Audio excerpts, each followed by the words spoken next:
Alright, what's up everybody? It's Lids, and we are back for some more Pyre Community RITE NITE, which means, of course, some good old-fashioned multiplayer Pyre, featuring first and foremost none other than the members of the RITE Club Discord server, the place for all things multiplayer Pyre. If you are interested in getting more involved in multiplayer Pyre, the best way to do so is by joining the RITE Club, which maybe Nightbot will give you the link to. There it is. Now we're talking. But those of you in chat, you are not off the hook. No. Because you see the red circle with the white L below chat. You click on that, you'll find all the various requests that you can make today, including things ranging from selecting players' exiles, masteries, talismans, songs, arenas, even Titan stars are all fair game. So, without further ado, let me hop into versus mode here, and let's get going. So, I'll hop into said Discord group, and let me know, chat, if there's anyone who would like to get us started today. What are we thinking? Who would like to go first? Let's see. Oh, and I also probably need to get Steam friends up. There we go. Okay. What's up, Cacao? How are you? Phaler will jump in and Cacao will as well. Awesome. Let's do it. Let's do it. Let's see. Find you guys here. Here is Phaler. Here is Cacao. All right. Invites both sent. The infamous Phaler sap. I don't know. We'll have to find out. Only time will tell.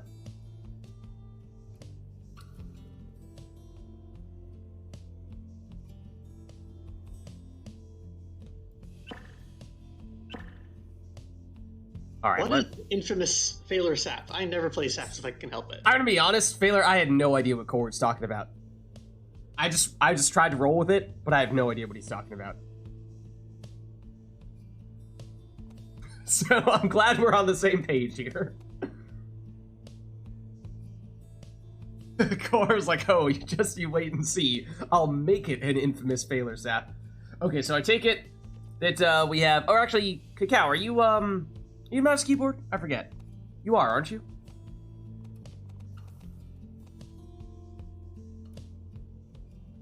In which case, we should be able to preset. Oh, hold on. I have my controller plugged in. That's what's messing that up. There you go. There we go. Okay. Let me set your names up. So, and does Cacao have controls? Oh, yes. Wow. Okay.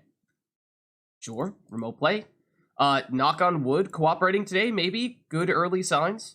Let me just throw your information over here. Go.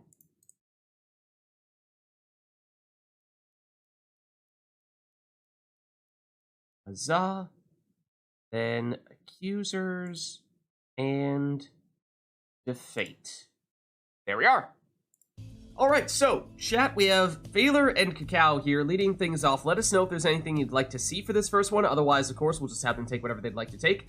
Up to you as to whether you think we ought to give them a warm-up, or, I don't know, if we're forcing Phaler's hand into this, this legend, or, well, what's the phrasing? Infamous Phaler sap.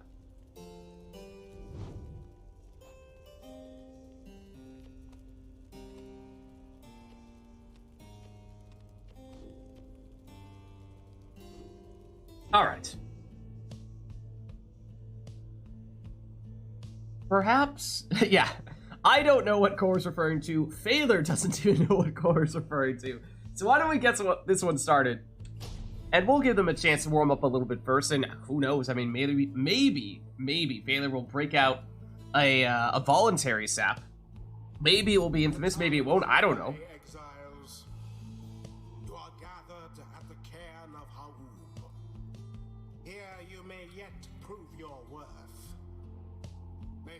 Shame befall whomever fails. Accusers, stand prepared. The fate, stand ready. Now we shall get started. Okay, so no requests here. You two are free to take whatever teams you'd like. We are, of course, starting things off at the cairn, a location that is well known for a specific setup, which may or may not be something that we see one or maybe even both players break out here.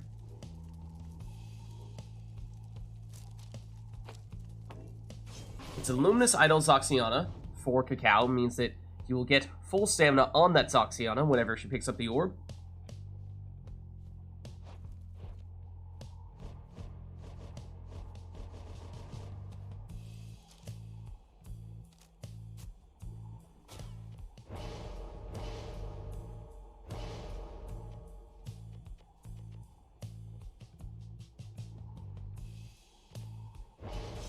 Baylor with the Bright Wisp armor. This talisman once upon a time was a very rare pick. It's the one that automatically passes the orb when a character holding the orb gets banished. But it's been slowly creeping its way in to more and more teams, so interesting to see how Baylor's looking to play it here.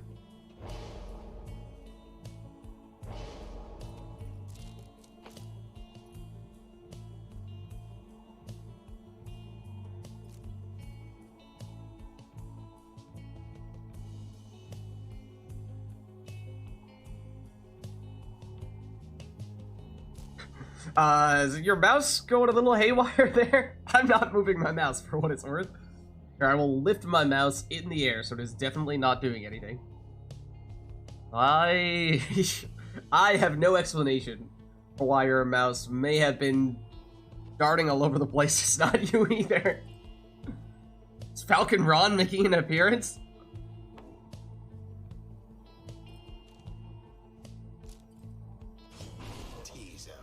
It was a Titan Tooth Tizo, so that Tizo will stun anyone that he flies into.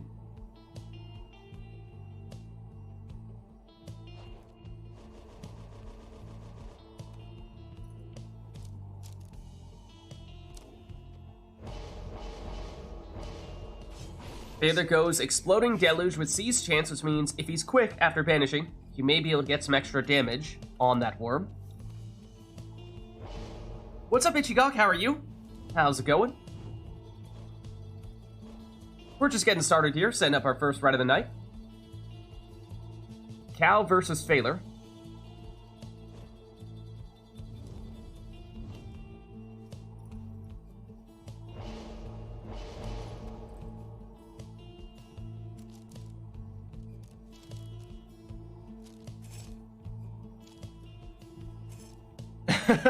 What is this nonsense? It's not an ore versus core?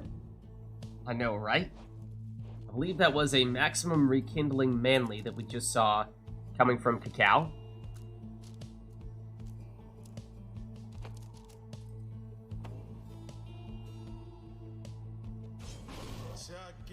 And we saw the Titan Tooth on one of Cacao's characters, but Phaler takes it as well.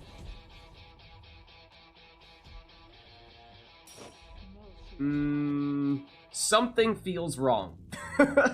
So we're both controlling player one. Both controlling player one. Pick masteries. Are you certain you have your controller unplugged? My controller is definitely unplugged. Let me see if remote play is saying anything weird. I mean, nothing out of the ordinary. Huh. That is odd. Okay. You're both player one here. Phaler, do you want to try plugging or unplugging and replugging your controller?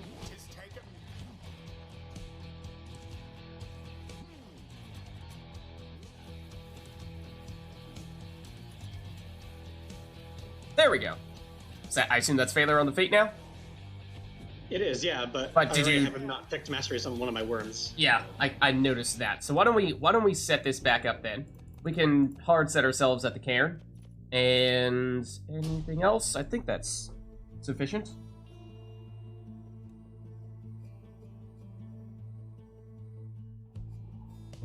Welcome, exiles.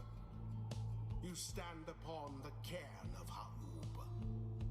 Have you the fortitude required to prevail? Prevail and earn the favor of the scribes. Accusers, stand ready. The fate, stand prepared.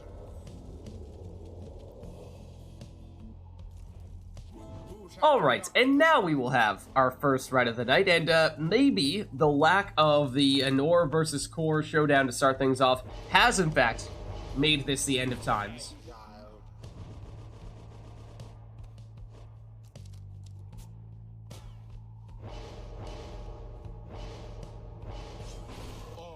Alright, and I think thus far we've seen players take at least the same leading exile that they took before. The theory was to recreate what we just saw as closely as possible.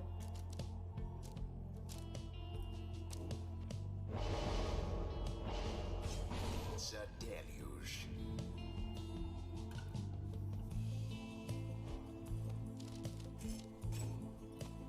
Was it prayer beads that we saw previously on this manling coming from Cacao? I mean, we have seen Cacao actually a somewhat frequent amount of times use the prayer beads on a sap, and does have that harp salute, so can switch places with the closest ally, and that is likely going to be the target for Cacao. And this time, Phaler does get the Titan Tooth and does get the Masteries on his Gilman, so here we go. Our first Rite of the Night, starting in full this time round. Cacao on the left as the Accusers, and Phaler on the right as the Fate. There's the salute from the harp, switching places with the closest ally, although that time it was Tizo. I think we probably expect to see Cacao aiming for the sap with that teleportation, but it's actually Phaler leading things off here. That was the C's chance, giving him some extra damage, I believe, coming from the worm. Speeding ahead, oh, okay. Perhaps a little bit of Infinite Worms from Phaler, or at least there's a chance of that, although Cacao manages to get in here with the harp. No prayer beads on Zoxiana, though, so she's out for this next round after her 20 damage plunge. And that was, of course, the key setup piece to make it easier for Cacao to score with Manly, and so without her, gonna be much tougher. Does still have the portals coming from Tizo, but here's Phaler on the counterattack, and Cacao out of position. Makes this a relatively uncontested 15-point throw. What's up, Laughing Pineapple? How are you? How's it going? Just getting started tonight. First Rite of the Night. Cacao versus Phaler. Here is Cacao. And we have seen several Titan Tooth exiles, one on each team. That time Phaler doing the stunning. Teleporting to the orb using Ulmer, although couldn't quite get the opening there. After the exploding worm, though, plenty of space to dive in here for 15 with the other worm. Phaler again, more explosions from Deluge, but without Gilman to come back when Deluge goes down, leaves Phaler vulnerable, and gives Cacao the chance to throw this one in for 15. Zoxiana switches in, this time into Manly. I think that's the combo that Cacao is looking for. It's just that with that Titan Tooth stunning Cacao, Phaler with the quick counterattack able to score for 15. Follows up here with Ulmer for 20. But remember, we did see Cacao take a whole bunch of rekindling here, so even if Phaler just needs one more score to trigger that rekindling, this could be far from over. Because there it is, it's 50 Pyre life on the second life bar. Oh, well, thanks for stopping by, Laughing Pineapple.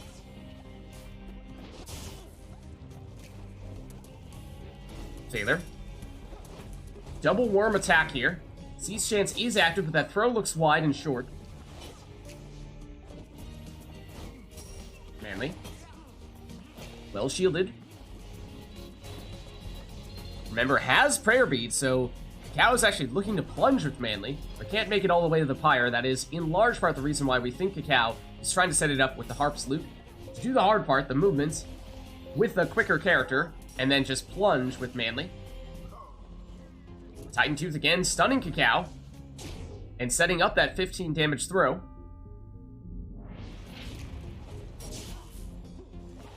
Zoxiana down. Manly down.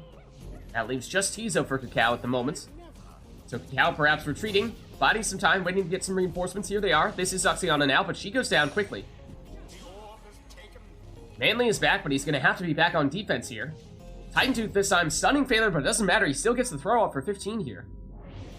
And at 20 Pyre life on Cacao's second life bar means Ulmer could finish this with one score or a Seize Chance score from Worm. So 15, without the Seize Chance buff, will not do the trick.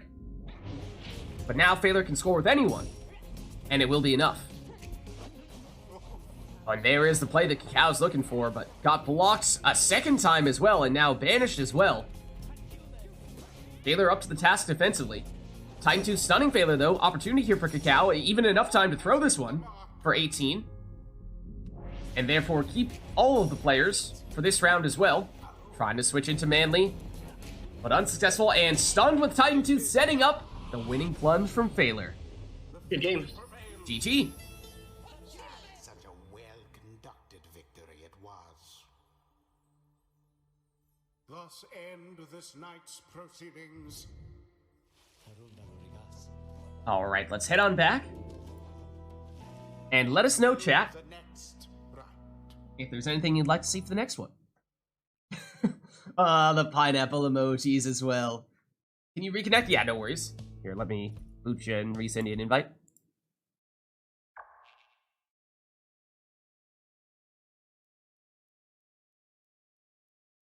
Alright, invite resent.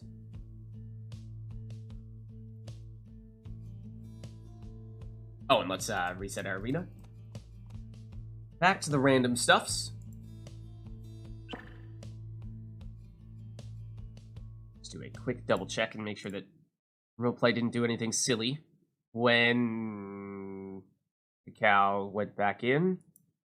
I think we'll still have Phaler on player 2. Technically, remote play is saying Phaler is now player 1, but since we can hard lock Cacao onto player 1 and hard lock Phaler onto player 2 using the keyboard, mouse, and controller settings, I'm hoping that we don't find that both players are controlling player 1 now. No, unplug replug should have fixed it. It's fine. Okay, perfect. Good call. Not seeing any requests from chat at the moment, so why don't we hop in? And we'll have them take whatever they like for this one as well.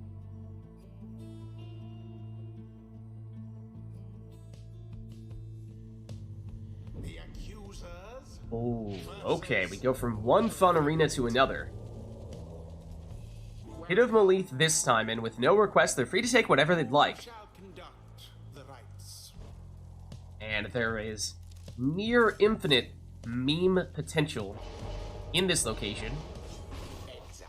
The Savage is perhaps the best at doing that.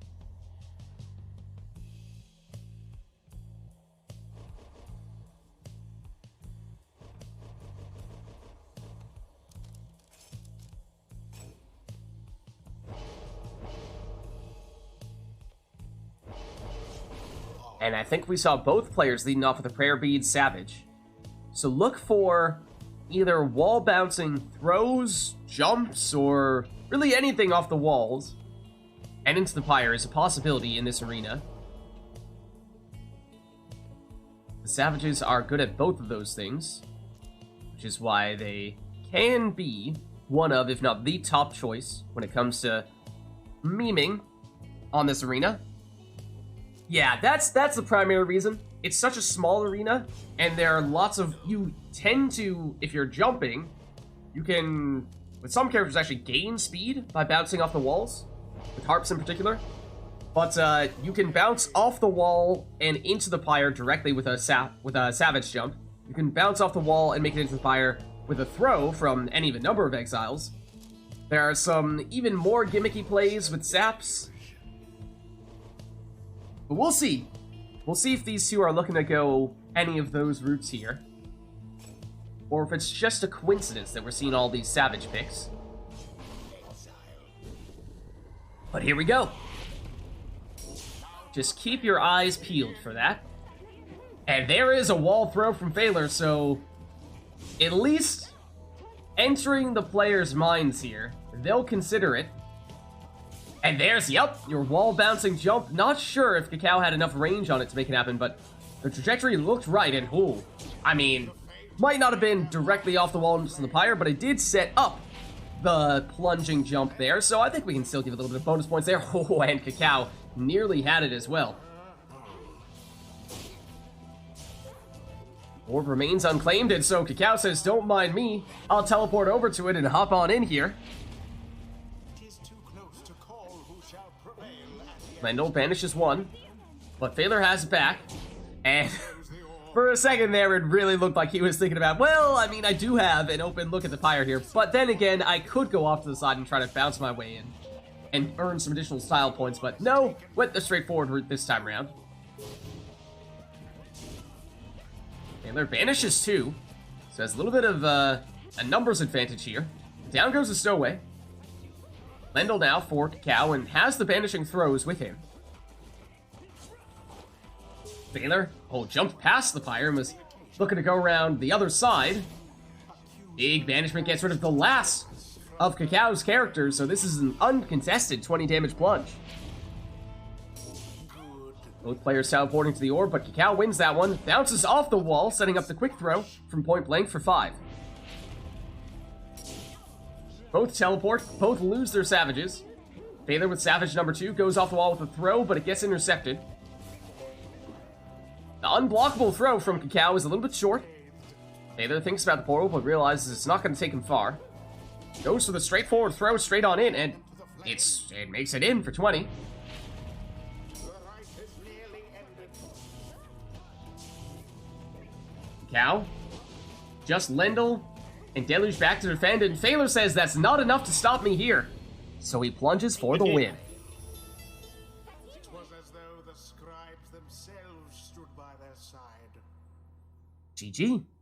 The rite is complete. Alright, let's head on back. Until the stars align.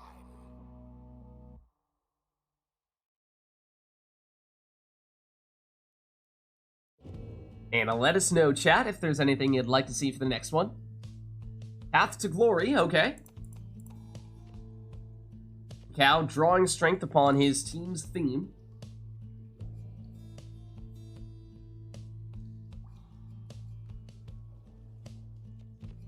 At the book. Okay. Anything else?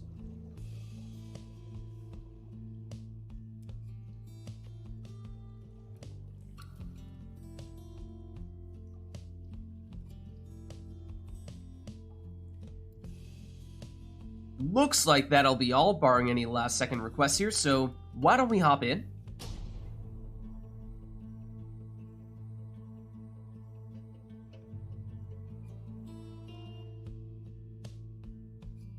The accusers shall now face the fate. Welcome. Alright, so your team composition is still up to you. Who shall conduct the rites? And Cacao going back to that Luminous Idol Harp setup.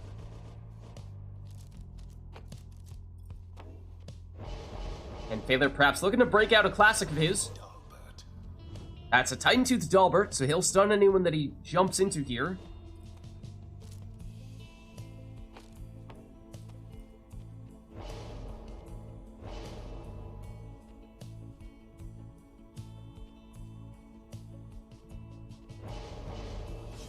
And Cacao maybe looking to counter a little bit. Goes with the Titan-Tooth on the sap.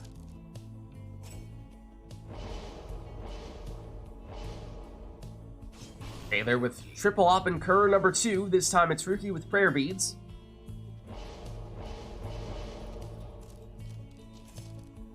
And Cacao loading up on that Rekindling, and once again takes the Prayer Beads on a sap, likely looking to set that up using the Harp's Loot to switch places with the closest ally, which will, ideally in Cacao's case, be Manly, to help navigate him across the arena more quickly and efficiently. And Phaler with the Web Lanthorn Raji. And here we go. And there's Dalbert starting things off quickly with a plunge for 20. Now he was the Titan-Tooth Cur, so he will not be back in this round. Cow pushes, but gets banished. Rookie returns. And does just enough to avoid the defenders there, setting up his 20 damage plunge. And he's the Cur that has Prayer Bead, so he will be back in this round. Though the Titan-Tooth slows Phaler down here, giving Cacao a little bit of time. Oh, but gets a little bit greedy there. Looked like there was an opening. But now suddenly Cacao is defenseless, and it's Phaler with tons of time.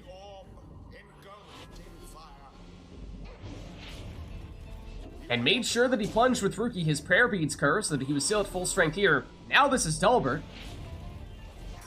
He's gone for this round, but Phaler just needs one more to finish the job here. But remember, that's at least for the first life bar for Cacao, but we saw Cacao took a fair bit of rekindling. So even if Phaler is to score next, we are far from done here, and Phaler is stunned by the Titan Tooth. Cacao taking his time to move in a little bit. Set up the saps. Switches in using that harp salute, but down goes Manly. Yet Tamitha has it back here. She's blocked. Switches, and the sap that she switched into gets banished, and here is Phaler's counter. Plunging for 20, and well, that's the rekindling. It's 100. Double Titan Tooth stun. And it's almost like we're right where we started here. 100 apiece. But of course, now we have seen Cacao has used that rekindling, so this is Cacao's second and final life bar. Titan Tooth this time, but I think that was Cacao who got stunned, yet switched out of it using the Harp Salute, which is a good counter for it. Phaler follows up after Cacao is plunged. Rather stunned. Phaler once again sneaking through for 20.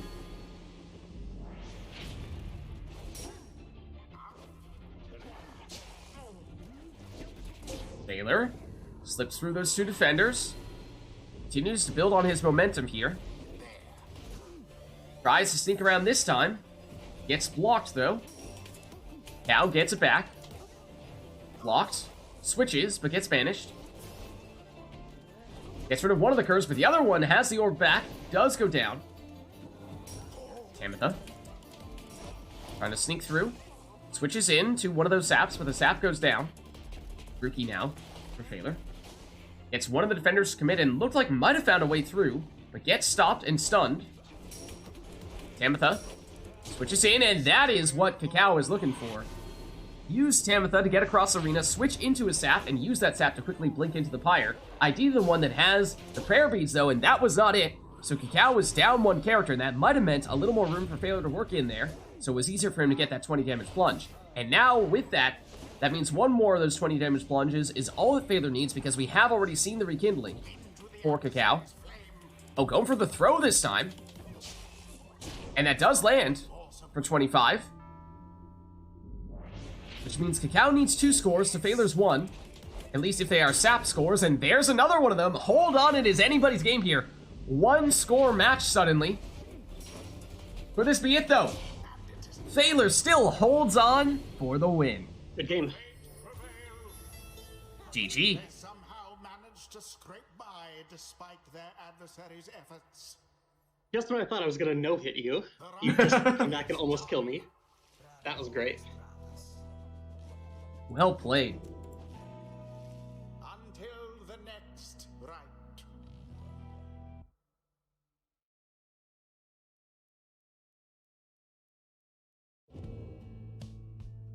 Alright, let's reset ourselves here.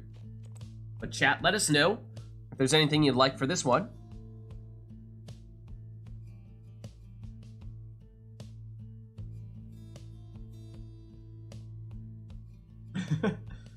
Close, but not quite for Cacao. But yeah, dramatic. Near dramatic comeback there. That'd be pretty insane if I got 9 hits in a row on you and then you just kill me in 4 straight. That would have been perfect. Just playing with you, Phaler. Just lulling you into a false sense of security. And when you least expect it, boom, it's over. Okay, exile request from Core says Snadra first. Anything on top of that? Or is it just the Snadra? Oh, and Cacao with talismans Dying Flame and Living Flame. Okay. And Astral Eye as well. Okay, so some extra damage talismans there. The conditional ones that deal extra damage when you're either ahead or behind. And then Astral Eye, the one that gives you extra damage but reduces a character's hope. Will that be all?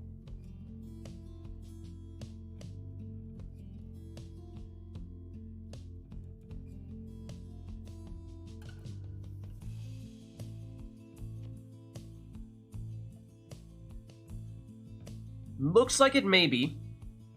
So let's get this one started. Oh, Glade, hold on. We have enough time. We can lock in the Glade. Unless we have to get a random Glade, we did not. There we go.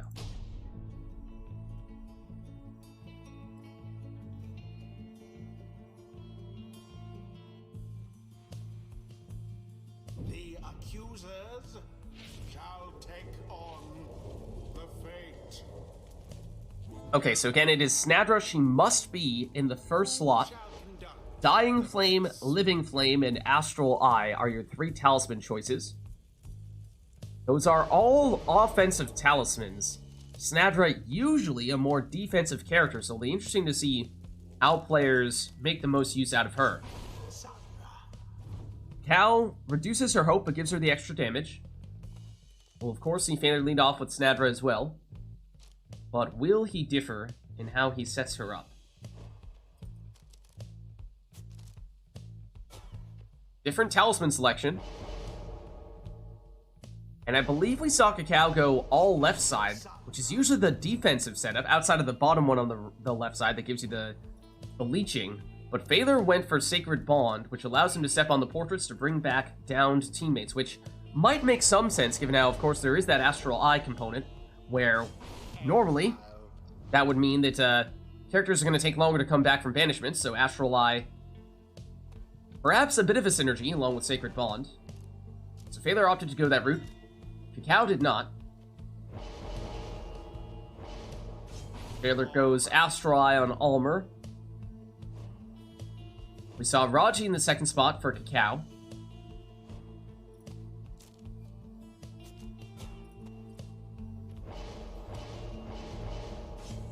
And then a Saluting Bertrude in the last spot for Cacao. Means he'll be able to transform all of Phaler's Exiles into defenseless Howlers once during this rite. Phaler finishes off with Gilman. Alright, here we go. Snadra first. Dying, Living Flame, and Astral Eye are the talisman selections. There's the shoulder smash, actually getting rid of Phaler's Snadra there. But Cacao Snadra goes down as well. And that means Cacao is defenseless here. Time for Phaler to throw this one in, and as we were saying, all those offensive talismans mean extra damage for most characters. For some of them, it's going to be conditional, depending on whether you are ahead or behind. And so it might take some extra brain power from the players to try to make the most of those and make sure that they're always getting the extra damage. But for Phaler, doesn't matter on Almer, because that is the Astral Eye exile for him, which is always going to have the extra 8 damage at the cost of reduced hope. Cow blocks with Bertrude and banished. Phaler back on the orb here. Throw is intercepted, but Cacao with only one character right now who goes down. And that is the downside we were talking about, is, especially with Astral Eye, gonna take a little bit longer to get those exiles back than usual. Phaler countered that a bit, or at least compensated for that a bit with the Sacred Bond, but we said how Cacao did not opt to go that route. So Cacao, a riskier setup, but does get off the unblockable throw here for 17 from Bertrude. Big cast there from Snadra. But then she goes down. Phaler races in, and the extra damage means he takes the win. Good game. GG. What a crushing victory it was. The ceremony is complete. Well played, you two. Let's head on back. Until the next rite.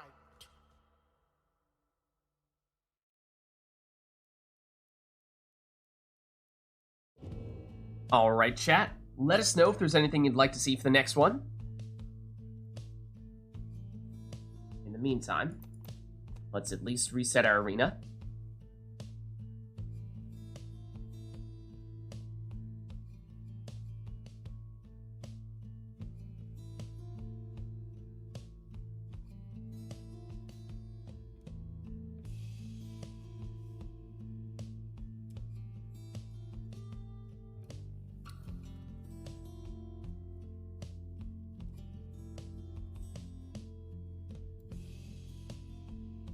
Not seeing anything in the moment. Oh, hold on. don't think I've seen it phrased that way before. But you know, I suppose it can be arranged. I believe what Potato is saying is that we ought to play on the boat and exile request for Infiniworms. I mean, if we're talking exiles, we can go triple worms. Infiniworms does technically require a little bit from a mastery standpoint, so you want to make sure that players go that route with their masteries, then you can select that as well. But if not, then, I mean, might not be quite Infiniworms exactly if they mess with their masteries a bit, but I suppose it's still possible. So what do you say? You want to leave that up to them? Knights of the Sea, fitting, good choice.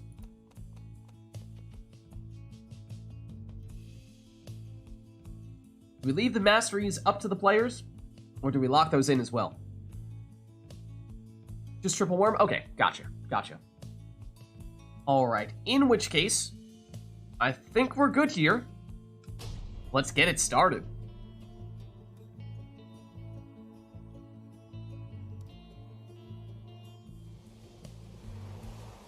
The accusers shall confront the fate. Welcome So our first match on the boat today, and it is, we're starting things off in style. the rites. Triple worms. Technically up to you in terms of talismans and masteries. If you'd like to go the Infiniworms route, that is, of course, the way that the request was phrased, although technically speaking, it is just exiles that are being requested here. But we did see that Cacao went for the Bright Wisp, which is usually the leading talisman on an Infiniworms team. It is the one that allows an exile to automatically pass the orb if they have the orb when they get banished. Which means you can go darting straight in with the orb and not have to worry about going down because, well, you'll just pass one of your other worms. And an Exploding Deluge in the second spot for Cacao. Thus far, looking very Infiniworms-like.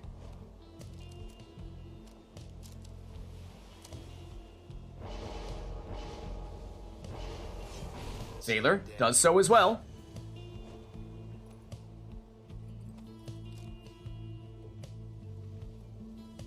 Now, as for the last talisman selection, this is one that we've seen players get a little more experimental with at times.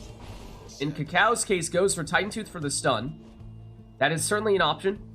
We've seen prayer beads before, those probably being the two most common. Bonus points to Failure, though, for putting the correct talismans on the correct worms. And here we go. Commence. Down goes Failur's Gilman. But Failure gets it back here, gets stunned by Stunning Claim. But carry on. Now Cacao's turn. And Failur's turn to do the stunning play. Alright, everyone is stunning now.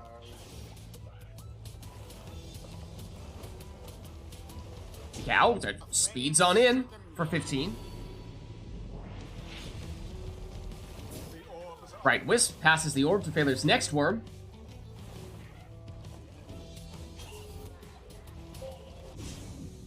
And here is the Infiniworms proccing for Cacao. Worm number 1, worm number 2, worm number 3, worm number 4, worm number 5.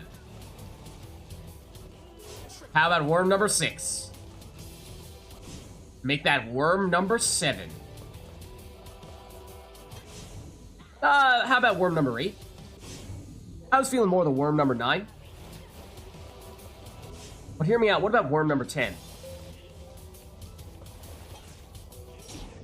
And worm number 10 it is. Plunges there for 15. The patience pays off for Cacao. And goes straight out in this time as well for another 15. And once again. How many worms can you fit in one rite? A great question. The answer is yes.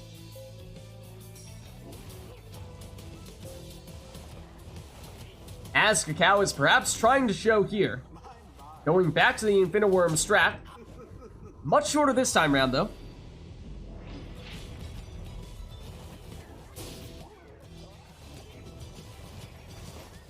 They are now on the attack. And he plunges for 15.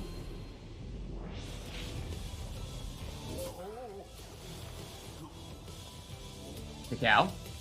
Stunned is Phaler. Stunning claim stuns everyone.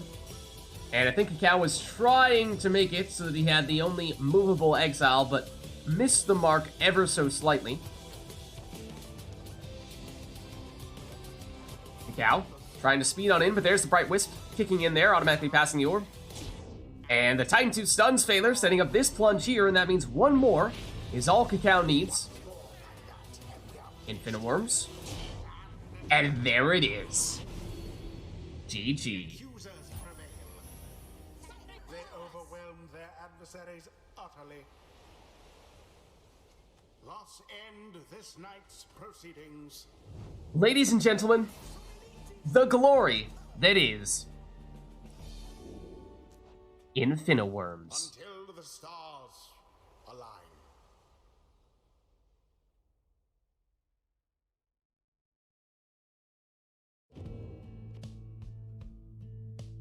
Best team in the game, objectively speaking.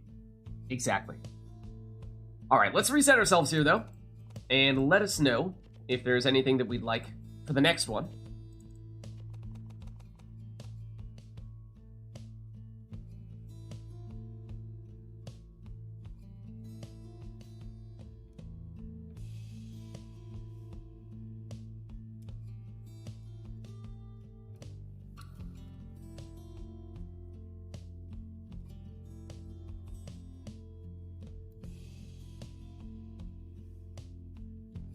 Anything we have in mind for this go-round?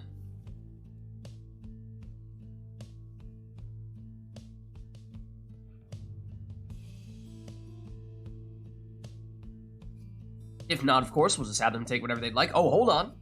Core is requesting Arena. Nest of Trieste, I don't think we've seen it yet today. Skydance, okay, I'm sensing a bit of a theme here.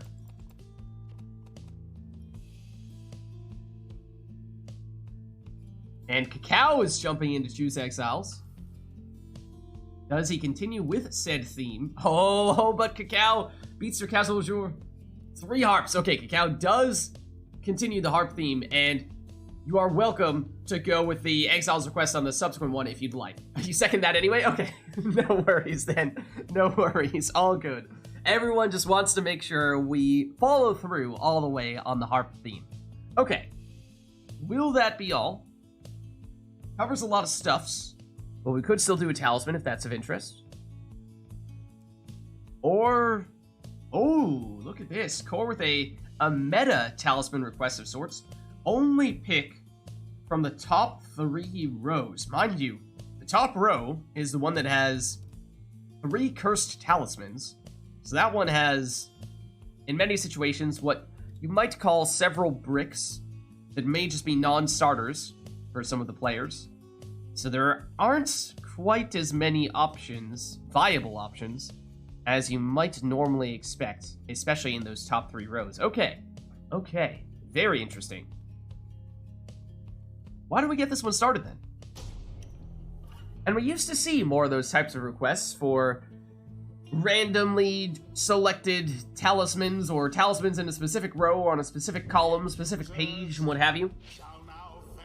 So good to see that make a little bit of a reappearance here. Welcome. So triple harp, Who shall conduct the rites? talismans in the top 3 rows. Oh, and the 3rd row has a bunch of the legendary talismans, none of which are the harp talisman. So not very many things to choose from here. Bottled Void is one of them. One of the rings, you might not want to take that if you can't get the second one. All those cursed talismans, like I was saying, and so certainly some tough choices here that the players are going to need to make. And Cacao goes for the saluting harp. Perhaps a little tougher to make that work when you're on a triple harp team because there's less reason to teleport one harp into another. Honestly, just didn't want to see Titan Tooth and Prayer bead, says Core. Fair enough. Fair enough. Requires a little more creativity here. Phaler goes Kerfang for the extra plunging damage. That's definitely a solid choice. perhaps of all the talismans we see here in the top 3 rows, the one that gets selected most often.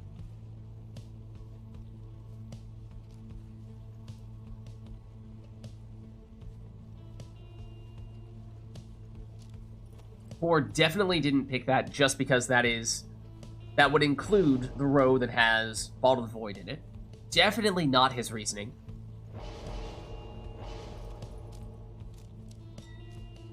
This time, Cacao goes for Astral Eye. That is also extra damage from throwing or plunging, though at the cost of hope.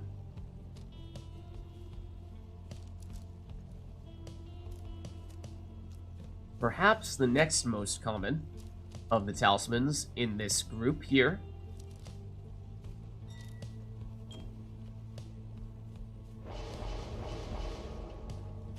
And so Phaler opts to take it as well. Now, last choice. Perhaps we're starting to scrape the bottom of the barrel here a bit.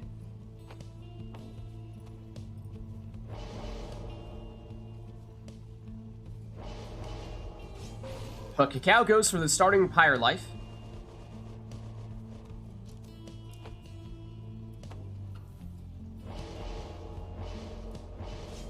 As does Phaler.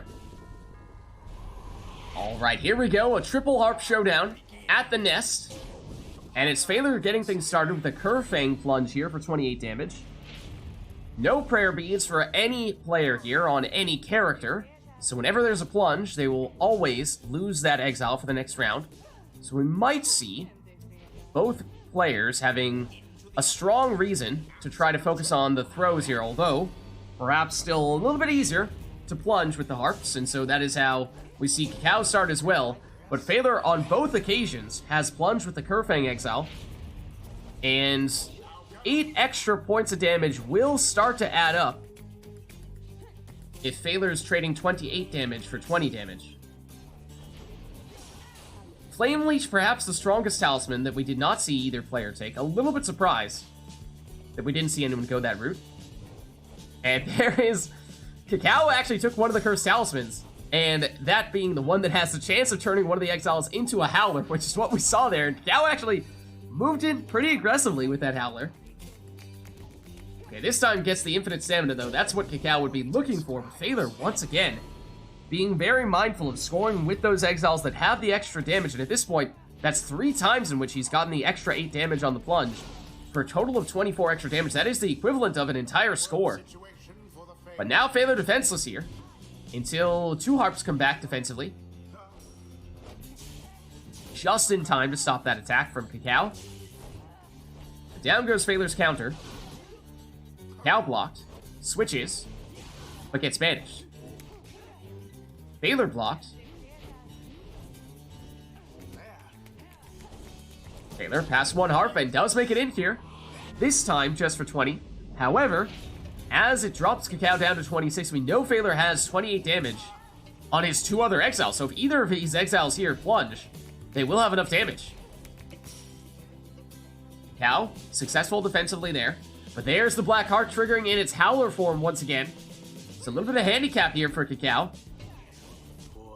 May deliberately try to sacrifice that Howler to have it come back in its usual harp form this time, at least Cacao would hope. This time that does happen. Cacao with it back here. Finds an opening. Astral Eye means that's 8 extra damage for Cacao this time. Oh, the game is tabbed out, I think. There we go.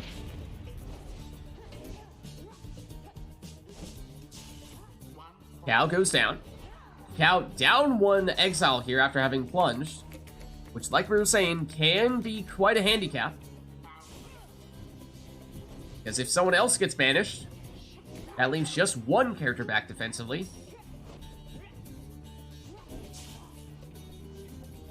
And in some situations, players may find themselves completely defenseless. As is currently the case for Cacao. Phaler with a 28 damage plunge to finish the job. Good game. GG. The rite is ended. Alright, let's head on back. until the stars align. And let us know if there's anything you'd like to see for the next one.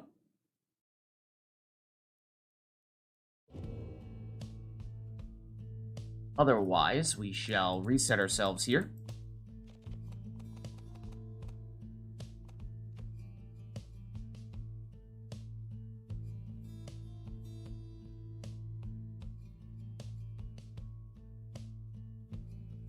What do we think?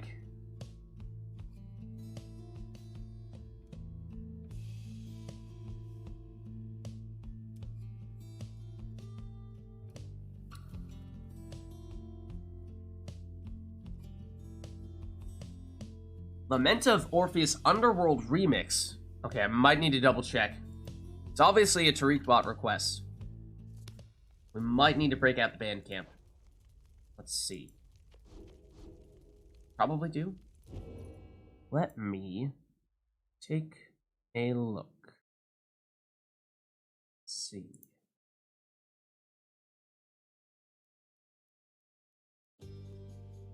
Oh, someone beat me to it! Super speedy. Well done.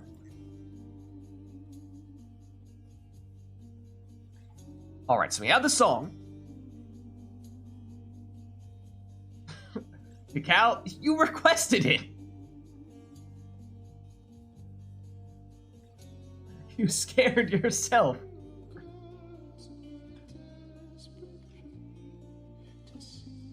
Anything else we'd like for this one? We have the song.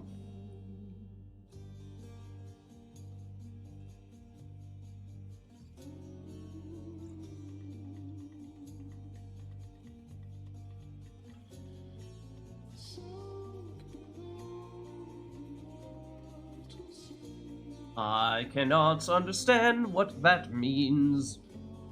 Oh, gotcha. Yeah, the sound is set for yourself. Like, I can lower the sound on my end, but you'll have to lower the sound on your side. Surely this is not the first time we've done the TariqBot song with you in, Cacao, is it? Because yeah, when TariqBot first appears for you, you will be astronomically loud. This is true. This is true.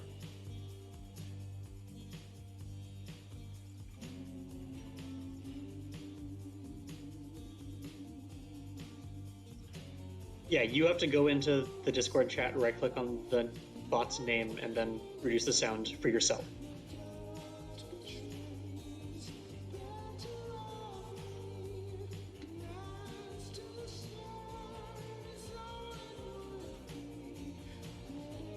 So while we are deafening Cacao, is there anything else that we'd like for this next one?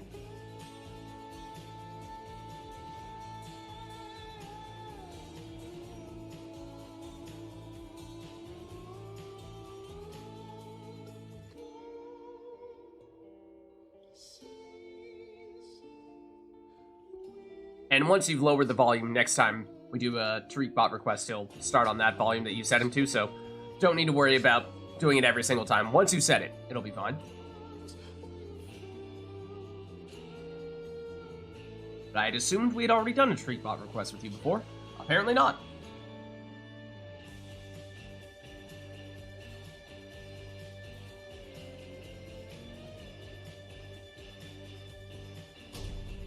Alright, I assume Cacao has sorted that out.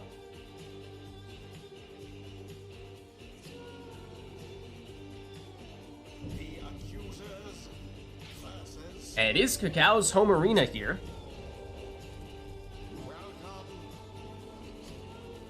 Who shall conduct the rites?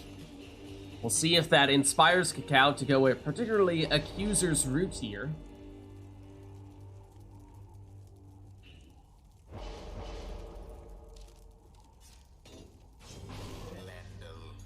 Does start with a power casting Lendl.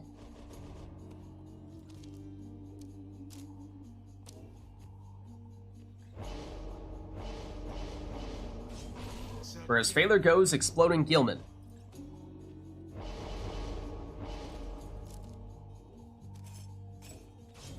Apparently Messenger Imp is on the accusers. Obviously.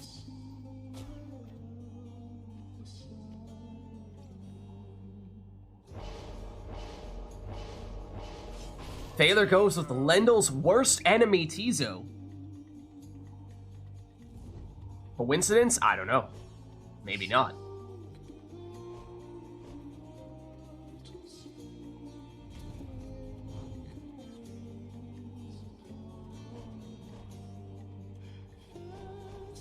There is one other member of the Accusers that is available if Cacao is looking to go that route.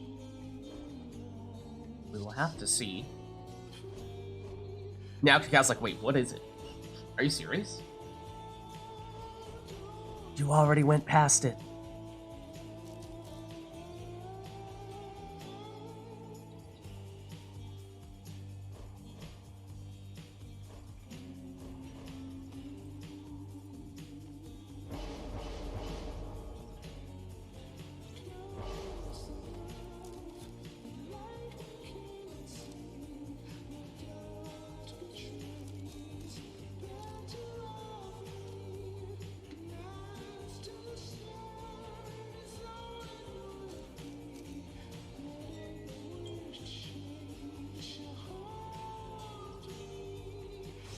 But no, goes quick throwing, saluting Bertrude.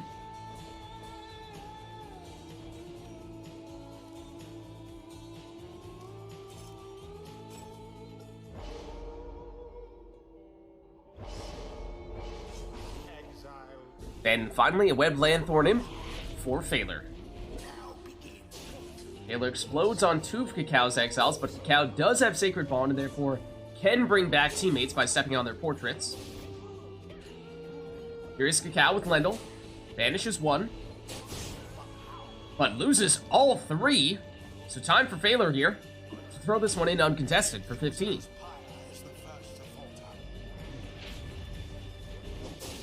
Lendl goes down and takes down Gilman, but he has returned already.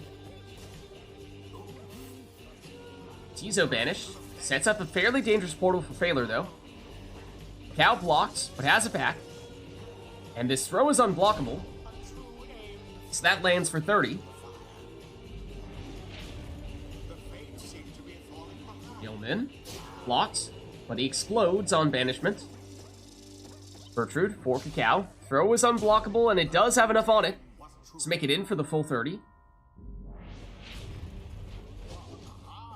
Thaler sidesteps the cast, banishes 2 out of 3 of the exiles on the opposing side, but Cacao trying to bring them all back now by stepping on their portraits.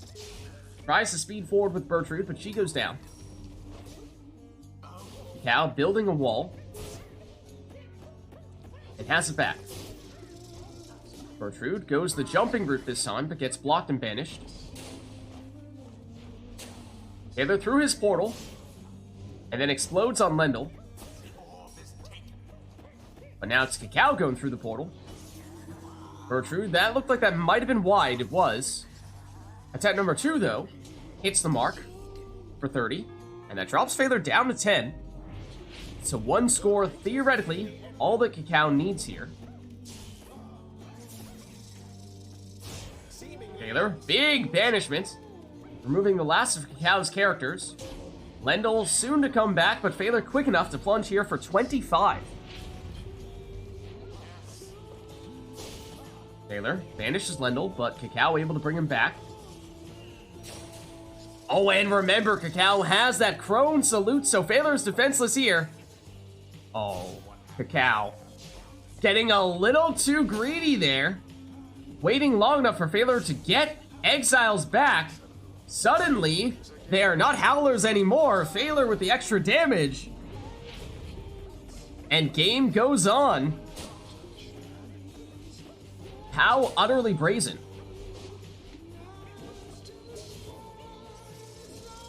Thaler using his imps. He's without Gilman in this round after plunging with him. Has infinite stamina with Tizo, but he's banished. That leaves just Raji back defensively. Now both imps. And they're blocked and banished. And defenseless for the next several seconds if Cacao is quick. This is the chance. And there it is. Good game. GG. I did this wrong. I needed to have my second imp also be an Explodian. Damn. The rite is done. GG. Well played, you two. Until the next rite. Yeah, I just heard someone disconnect. Was that accidental, Cacao? Alright, let me get you back. In the meantime, let us know, chat, if there is anything you'd like to see for the next one. Let's see. Where'd you go? Where did you go? There you are.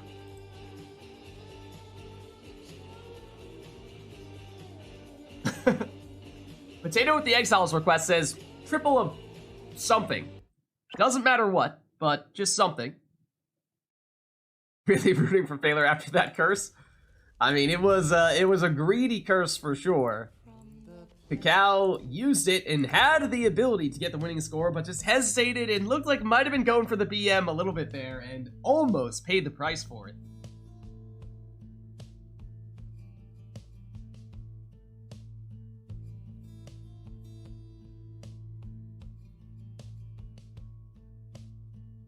Just wanted to banish Tiso. Just had to get rid of him. Alright, so we have triple exiles of some, or triple of a certain class of the player's choosing. Anything else we want in addition to that, though?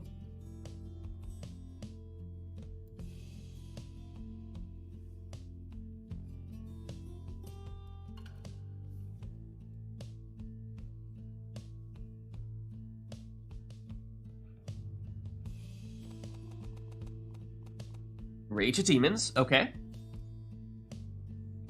Oh, okay. And one of those 3 exiles needs to have the applicable legendary talisman. Okay. That may influence which class the players choose, as some of those legendary talismans are definitely a little bit stronger than others.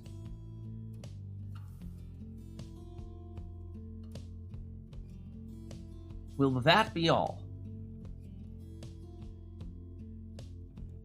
Welcome. And Abba Caximodesto, thanks for the follow. Hope you're enjoying the stream. Doing some multiplayer Pyre, of course.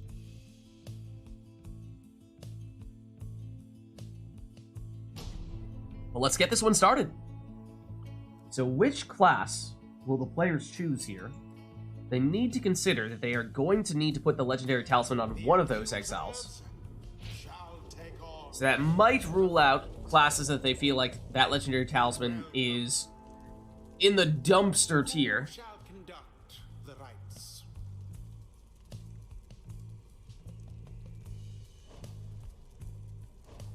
And there are definitely some that have very powerful legendary talismans, ones that sometimes legendary talisman is the preferred choice. Hey, how's it going? Thanks for stopping by. Good to have you.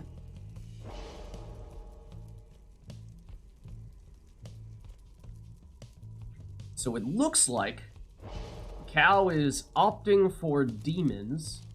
That would mean Solium's Horn, which is the extra casting distance. Generally not held in particularly high regard when it comes to the legendary talismans. Not maybe the absolute bottom of the group, but around there. Probably around the bottom third still. But Phaler also goes the demon route, maybe middle of the pack. Middle of the pack in terms of legendary talisman effectiveness. So there it is, Solium's Horn on Ignarius here for Cacao.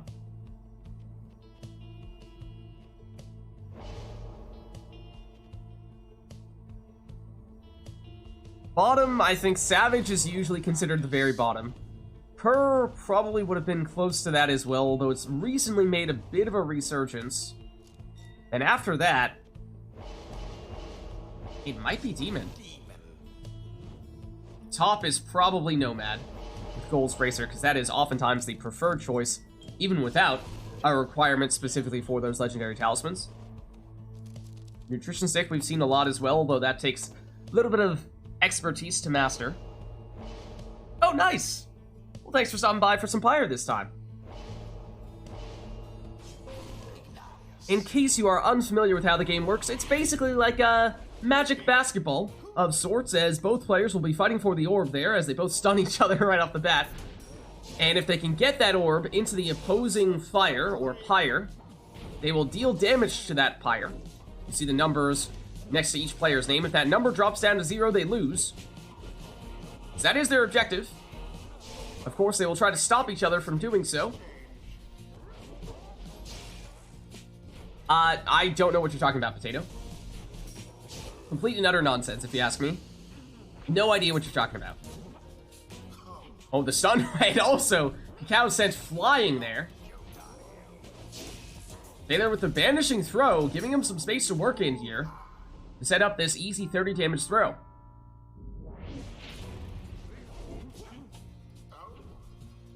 Both players once again blocking each other, stunning each other right off the bat. Taylor banishes one with the throw, then gets banished. Cacao now on the attack. A little bit of an opening here as Phaler, without any demons back to defend. Phaler with Jody goes down. Cacao with just Jody right now, but she goes down. No one back to defend against Phaler here, so time for this 30 damage throw. Cacao on the orb here. Oh, nearly knocked back all 3 defenders. Could have potentially set up an easy score there, but just barely falls within the aura and does get banished, and now it's Phaler's turn. He goes down. Cacao back on the orb now. Still trying to knock back those defenders, but can't quite get it to set up correctly. The throw intercepted. And Cacao banished. And defenseless right now. Oh, Phaler goes for the quick throw, but it's too short. Perhaps a missed opportunity there, but Cacao still defenseless. And this time, Phaler gets a full 30 damage throw in.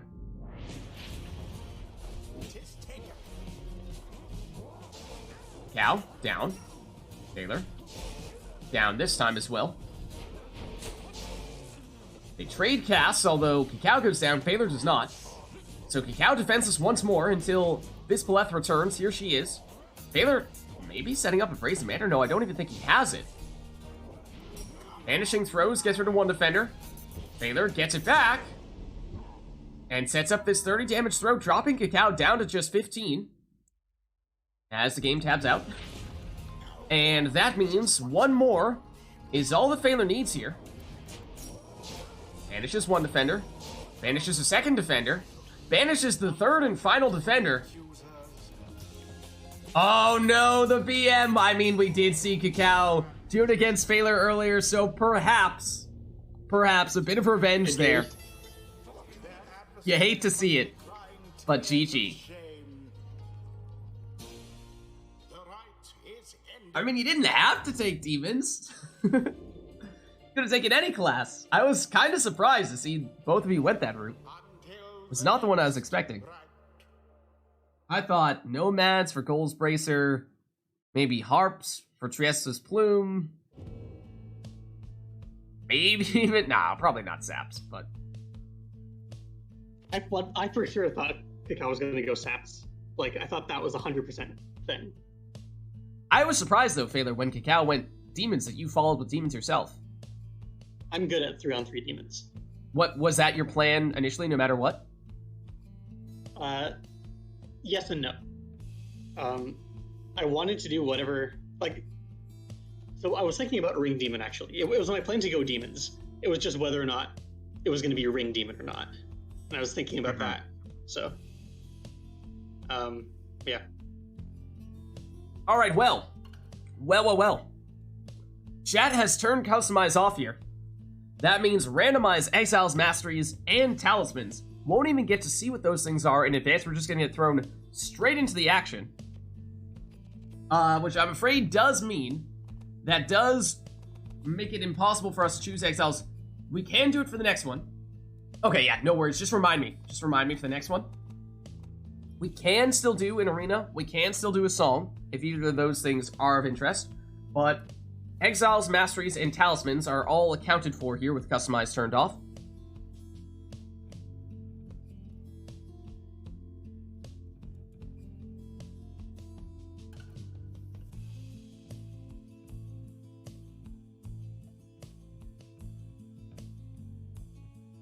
And for what would be our first customized off match of the night, looks like we ought to get it started.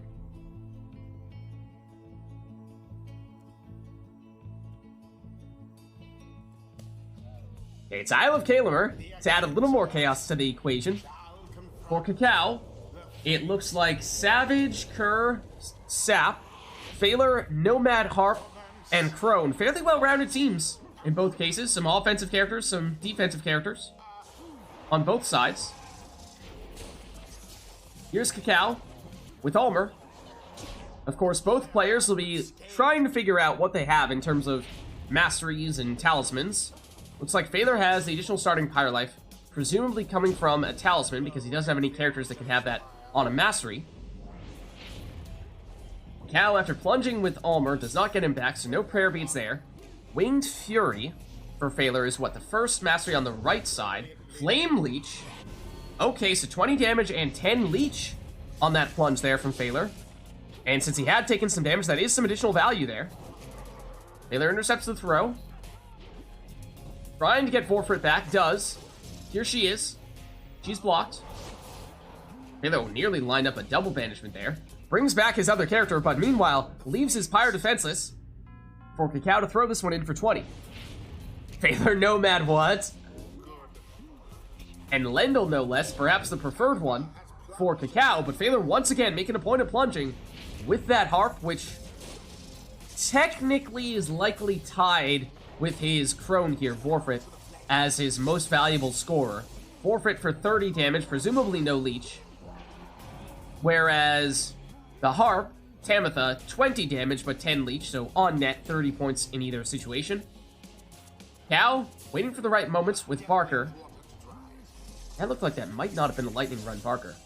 It's just me, or do he seem slower than we often see the curves? Core now. Or rather, Phaler now. Oh, hold on, what did we just see there? Did we just learn of another talisman? I saw the writing pop up, but I didn't catch what it said. Phaler. Lendl, oh, nearly jumps past the sap.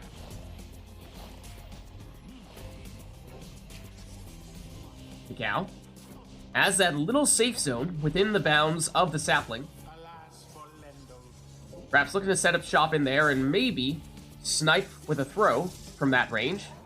Phaler intercepts the throw. But currently has just Vorfrit. Lendl returns but immediately gets banished. And that means in the meantime, Cacao able to plunge. Core is Phaler's ult? Maybe. Have you ever seen Core and Phaler at the same time? 20 damage, 10 leech for Phaler. So if they trade scores, Phaler's scoring for 30 and Cacao for 20, then of course Phaler will win that trade. Phaler also, remember, had additional starting Pyre life from one of his talismans. A luxury that Cacao did not have. Then again, what have we seen from Cacao mastery-wise from his saps, because might have rekindling. And here's an uncontested 25 damage throw from the sap.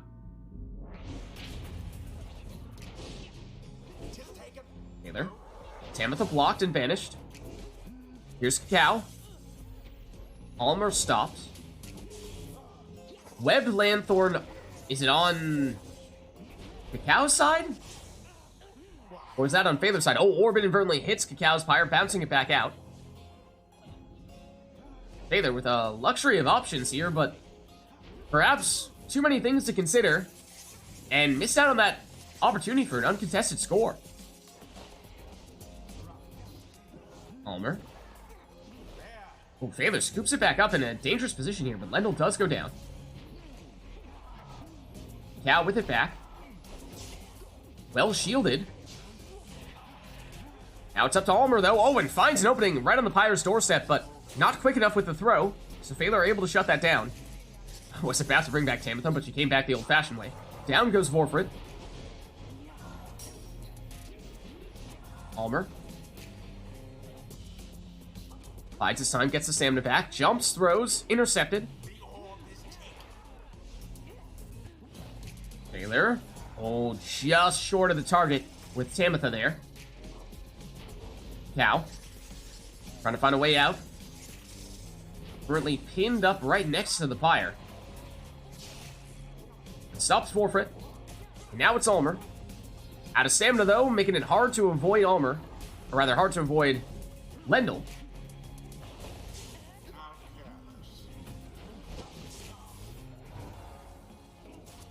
Manly. To Almer. Back to Manly. Almer again. Big jump. But pinned in the corner there. Tamitha stopped and banished. Lendl banished. But here's Forfeit. Now with a full team of reinforcements as well, but she does go down. Almer. Looking for the throw, but it's intercepted. Phaler on the counterattack with Lendl. Sidesteps one defender, but gets banished by the second.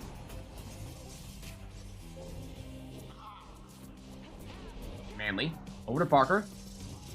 For a second there, it looked like he might have had an opening until Phaler came in and snuffed that out with Forfeit. Tamitha. Blocked. Banishes a defender, though, and has it back. And has the speed to plunge here for 20 and leech 10 back. Have we determined as to whether Cacao has rekindling here? Because if so, then we may see a second life bar. If not, then that could be game. It's 10. So not much, but Cacao is still holding on here with the second life bar. And gives him a little more time to plunge with Almer for 20. He's now gone for this round, though. Phaler just needs one. And there it is. Good game. GG. The rite is complete. Alright, well played, you two. Let's head on back, and we did have a speedy sap request for this next one. I am about ready to swap out whenever someone wants to join. Okay, heads up. If anyone in chat is interested in getting in on the action, Phaler is looking to swap out. A step closer. But yeah, turn customize back on before we forget. That is a Tariq bot one, is it not? That is not what I meant to click on.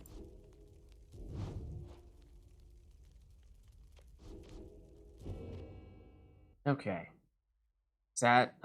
we can avoid Bandcamp, right?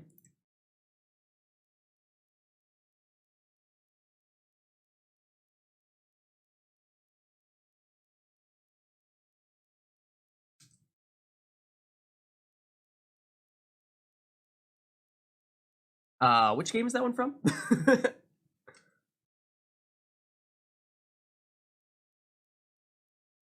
Oh, that's... I knew that was Pyre. Don't be silly. I knew that. I totally knew that. Phaler, or rather, Core can join because he's Phaler's alt. Makes perfect sense. Alright, this will be my last one then. Okay. So Speedy Sap was technically, I believe, an exile request. So, I mean, you can get a sap in there, but what specifically were you thinking in terms of the sap setup? Were we talking like a nutrition stick? Are we talking something else? Tailwind Crest, the original Speedy Volfred?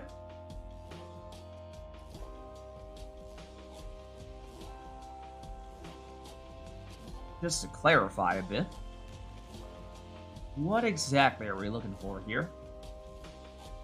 Because by default, Tailwind Crest says Core. Okay, so the original Speedy setup. None of this new wave nutrition stick stuff. Okay, anything else? Anything else?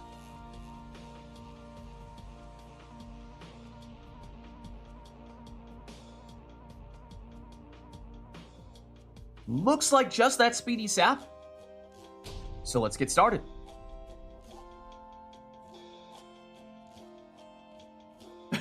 No worries, no worries. There's the original way to get a Speedy Sap, which is what Core locked in there for you.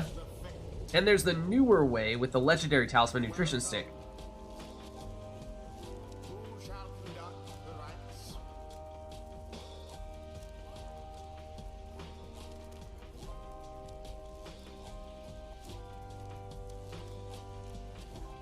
Sorry, Potato.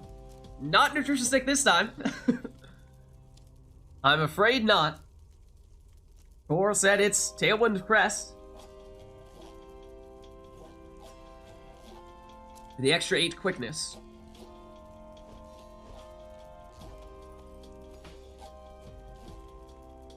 If you do not put this nutrition stick on Volfred, you will immediately get banned.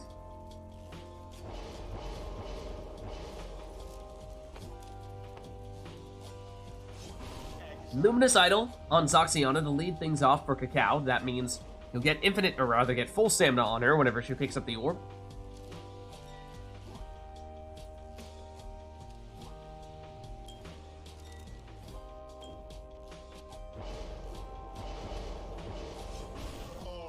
Okay, there goes Banishing Throws on Almer. We've had a lot of books, haven't we? One of them I think was a request, but the others have been random. Okay. We have had a civil war. The original civil war was all about this right here. Who gets Tailwind Crest? So this is not coming out of the blue. I'm not just making this up. There's a reason why I say this. You kids these days, you don't understand your history.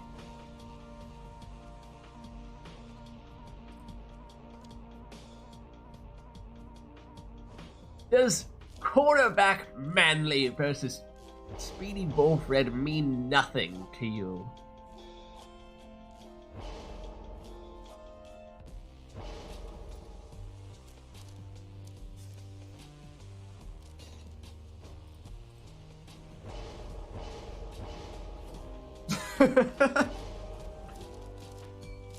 Someone get a mirror on the phone.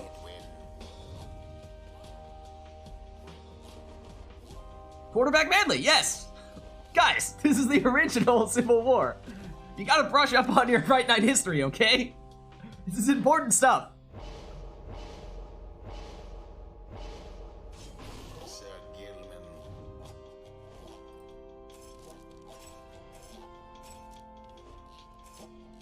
Oh, don't you dare. You think I won't. You think I won't, but I will. You think I won't, but I will. Just you wait. Okay, one moment. Let's just do. Okay, let's see. Cacao. Let's kick him out of the game. Then let's get the band going. Let's see. There you are. It's just okay. Yeah, you should be no more. How about, yeah. How about we just ban you real quick? What if we do some of this and some of this, and then we just, just do /ban you. Now, we'll let it slide this once, but chat, let this be a warning. Let this be a warning to all of you out there. Let this be a warning. Learn up your RITE NITE history, okay? I will take none of this blasphemy. /ban you. Exactly. Oh, that's weird. Why is it not working? Why is it not banning you if I do /ban you, right? That's the way it's supposed to work, isn't it? Alright, we'll get him back. But this is your one strike. Your one free pass. Some random lurker with the username you. They were never seen nor heard from again. I will note, Thaler was on Team Speedy Volfred for that Civil War. Somebody here who appreciates RITE NITE history, thank you very much. Do we hold nothing sacred here? Dare you tamper with forbidden knowledge? And something else like that. Did we actually get Cacao back? Did remote play mess things up? Oh, it disconnected you. Or you disconnected yourself. I mean, you ask me. You knew what you were getting yourself into. You were given many warnings, and you chose to do it anyway. So maybe this is just karma.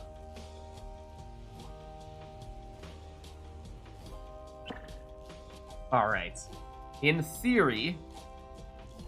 found the clone of the voice. Alright. In theory, he is back. We'll restart. I'll give you a countdown for 3, 2, 1, go. And on go, we'll hit resume. 3, 2, 1, go. Alright, Phaler on the orb here with Ulmer. His throw banishes one defender. Cacao has it back, though. And Cacao tries to switch into the sap, but loses him in the process. Zoxiana tries to switch, but I believe the sap was banished, or might have come back just in time. But look at that last-second double banishment from Phaler. Huge play there. And suddenly the tides have turned as time to throw in the 360 throw. Exactly. The result of the Civil War is not for you to besmirch. Precisely.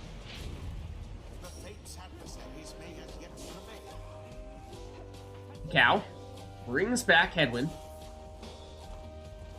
No Manly in this round, though, after he plunged. And so this time, goes straight in with the Harp.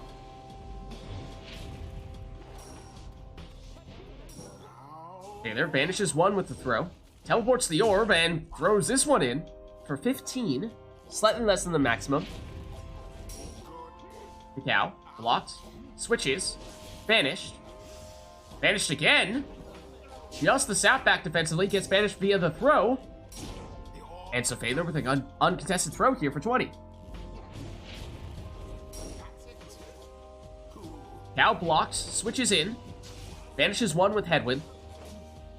Gets blocked, then Headwind gets banished. Switches into Manly, but he goes down. Manly, not this time. Phaler explodes on Zoxiana, that leaves just Headwind back defensively, who retreats from the banishing throw, then takes out Ulmer. Phaler with the sapling placement. Speedy Volfred. Phaler speeds past with the worm, then explodes on Zoxiana. But she returns. Down goes Headwind. Zoxiana switches into Headwind. He plunges for 20.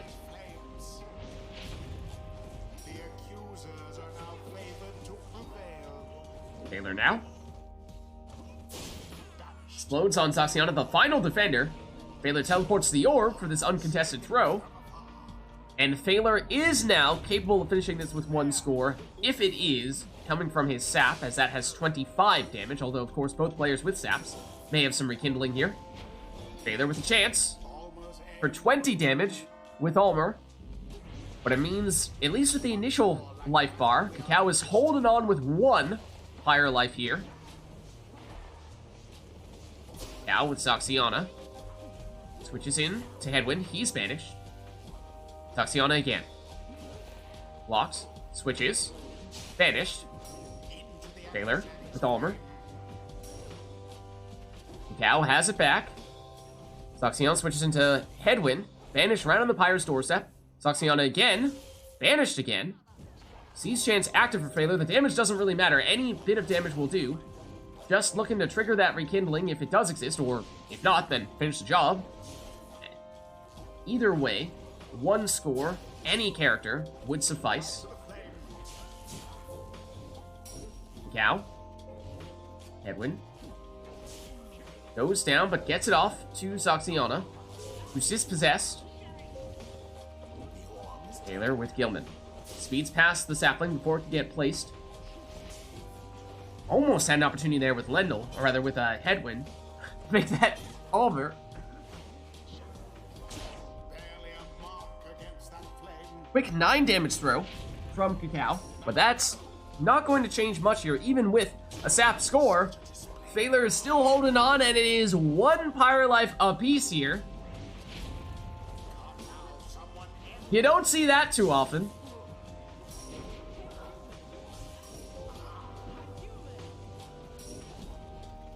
Phaler. Throw sneaks in. But as we were saying, there is rekindling. It's 50, the maximum, for Cacao. Cacao trying to test Phaler's rekindling there as well. But Phaler able to defend successfully. Almer sneaks in to throw somehow, seemingly through a defender with that throw. So Phaler now in need of 2 scores to finish the job. And it depends how much rekindling Phaler has. That will determine how much Cacao needs here. Loses Manly seemingly on top of the Pyre. He plunges, and Phaler also with 50 rekindling here. Manly now down for this round. That means for Cacao. Palmer teleports in and scores for 17. And that is enough damage that no matter who it is for Phaler, next score, as long as it's full damage from that character, would be sufficient. Even with Gilman. No siege chance necessary. Oh, that could have been it. But down he goes. Saxiana switches into Manly. Manly's throw is short. Almer banishes 1. Banishes 2. Banishes all. Manly comes back, though. Only to go down to the throw. Saxiana has it back. Now on the attack. Retreats. Brings back Headwind. And Manly. So Cacao back at full strength.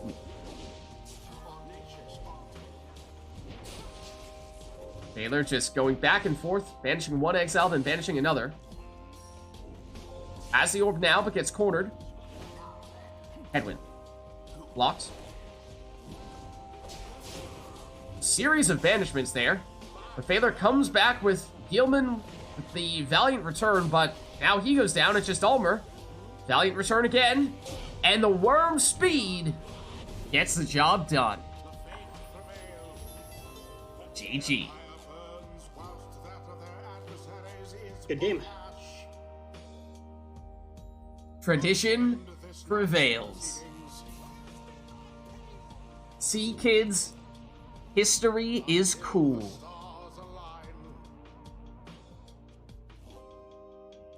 There's just no stopping Speedy Volfred, who, if I recall correctly, ran away with the Civil War.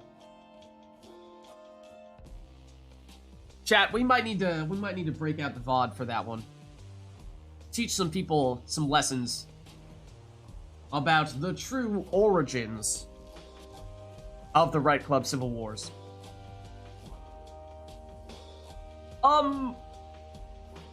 No. No, I wouldn't say so. But it beat quarterback Manly.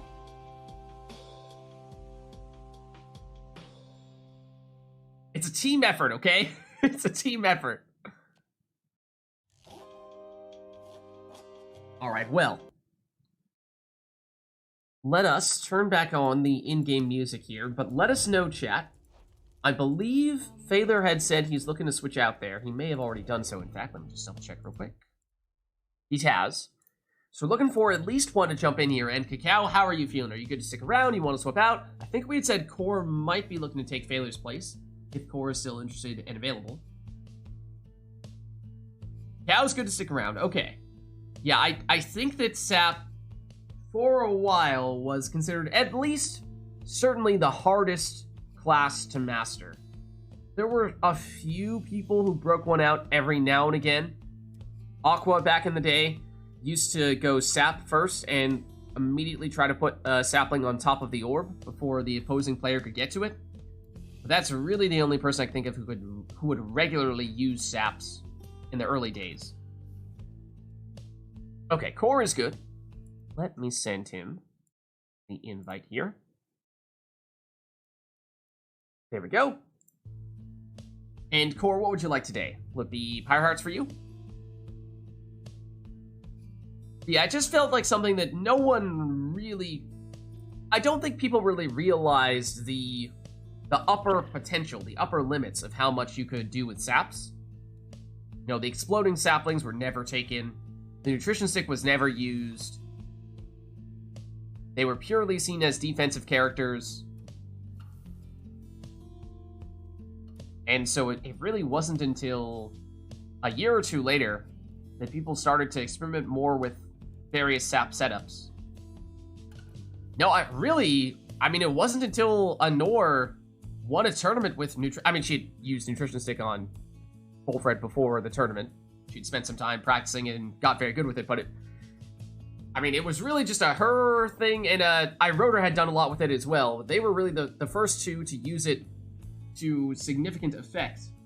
And then when, of course, Anor won the tournament with Nutrition Stick Bullfred as one of the key members, and that naturally made it,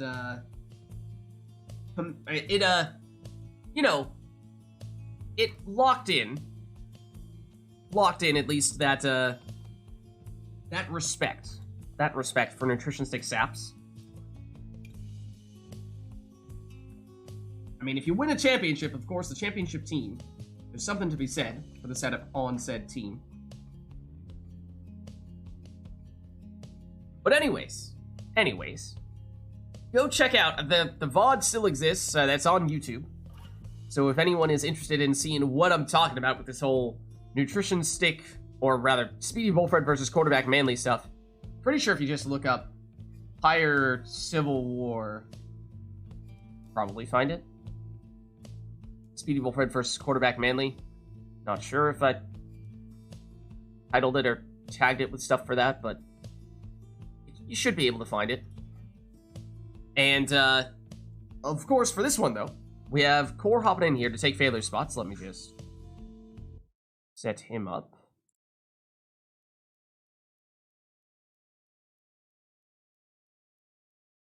And he will be Pyre Hearts and not the Fate. Swap that around. There we are. Okay. So, I think we have now gotten through all of our requests here. So if there is anything that is of interest, let us know. We're starting from a blank slate here. It will, of course, be Core's first match of this RITE Night, and so we could give him a little bit of chance to warm up. Or you could say, nah, Core's fine. Core will be fine. And go straight into something totally chaotic. But that's up to you.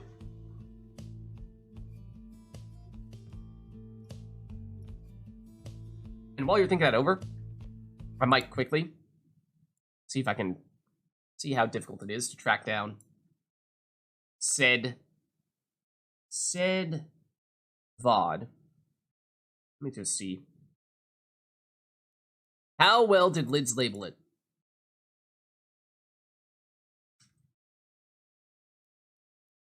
That is not correct. Hold on. If I can find it real quick, then I'll throw it in chat here. There's one of them. Which one was this? Is this it? No. That's a different one. What about... I mean, for all I know, someone might have thrown it in Discord already. I don't think they have. Let's see if I can track it down here still. It's pretty early on. Would have been, what, 2019, I think? Is that long ago? Or 2020? Summer of 2020, I want to say? Something like that? Did I label it at all? Maybe I didn't label it at all. In which case, might be a little tougher to track down. Solium Cup, I think it was before then.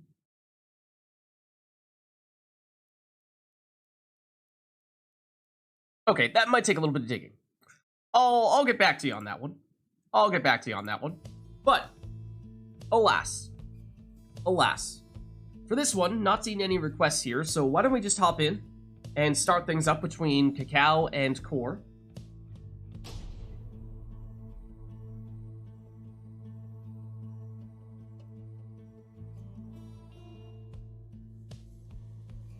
The accusers shall now Ooh, okay. face the Pyre. Back at one of our meme arenas here. Who shall conduct the right? Is that the direction that players will opt to go? Or will they keep things simple?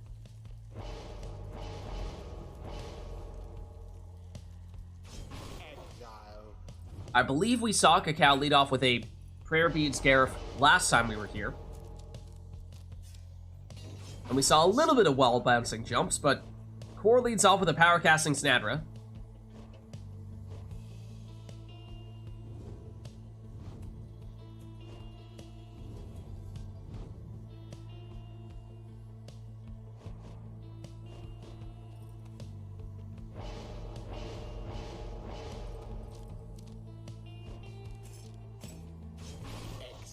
Oh, Cacao with a little last second switch there. Yeah, we can restart. Yeah, was that intended? I assume not. You'd like for us to reset? Yes, please? Okay, no worries. We can, we can lock in the pit.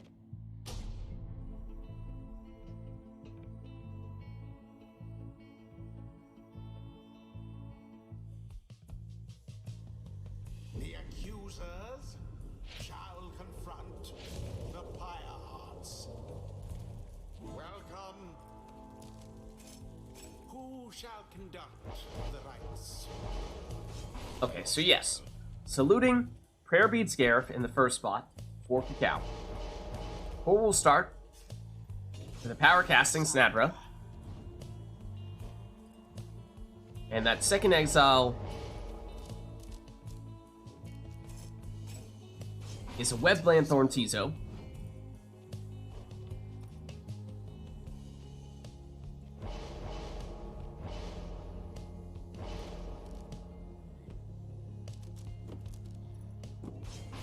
And for Core, it's a Special Casting Gilman.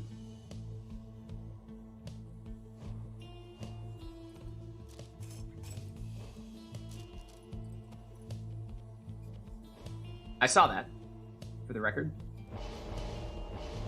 I saw that.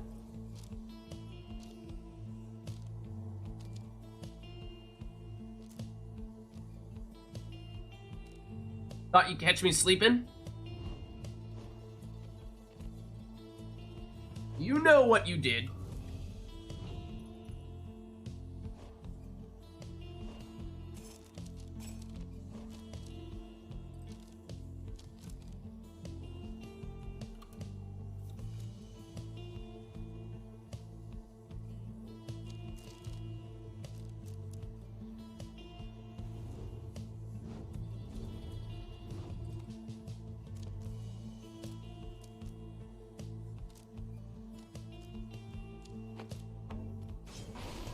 Titan Tooth Palmus is what Cacao opts to finish with here.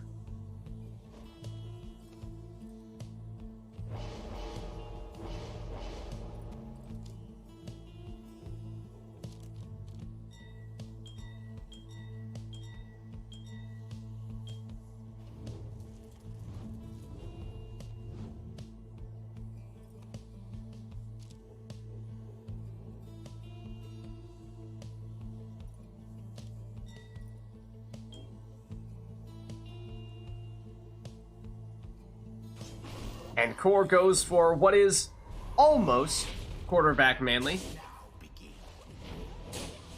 Well shielded there from Cacao. But down goes that Palmus, and that means time here for Core to throw this in for slightly less than the maximum. 14 on that worm throw.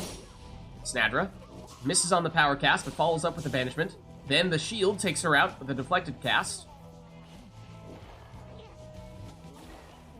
Cow back at full strength.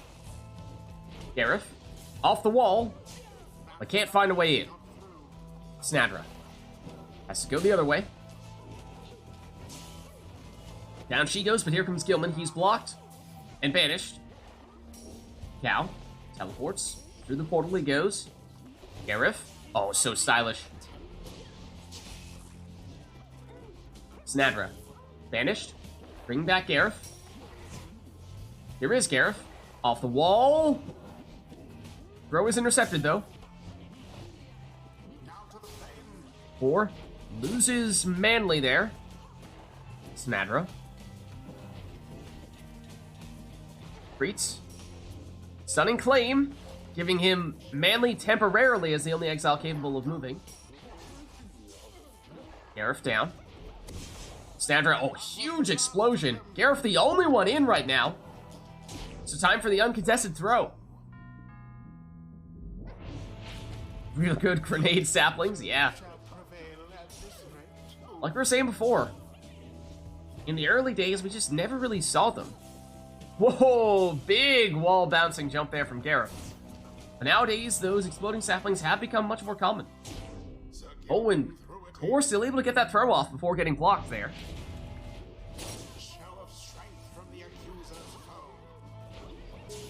Snadra, rush down.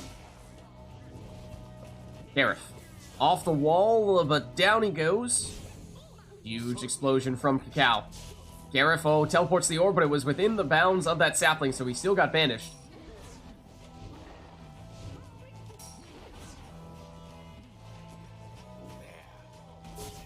Gilman. Big banishments there, though. Gareth. Off the wall, back behind the Pyre. Oh, nearly found a way in.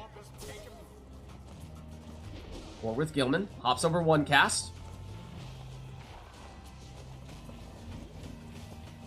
Trying to find the right angle here, but can't make it happen. Through the portal goes Gareth. And lands this throw for 9 damage. Flying worms. Oh, some serious wall hops there from Gareth. Here's Snadra. She goes down. Gilman's turn for Core. Goes one way, goes the other. Which way will it be? To banishment.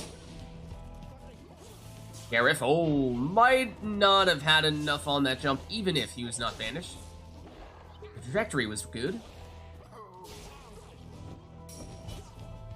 Gareth again. This time goes straight in for the 20 damage plunge. And I believe he took prayer beads, so he is back, although immediately gets banished.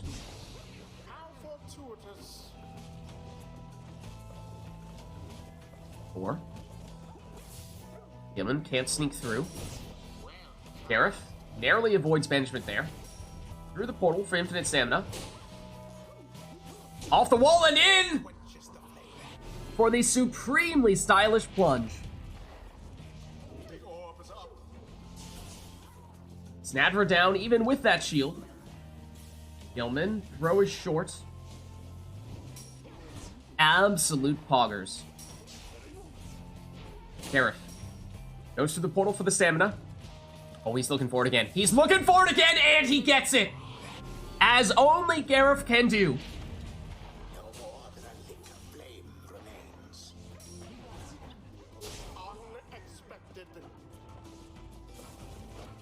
He's just so hot right now.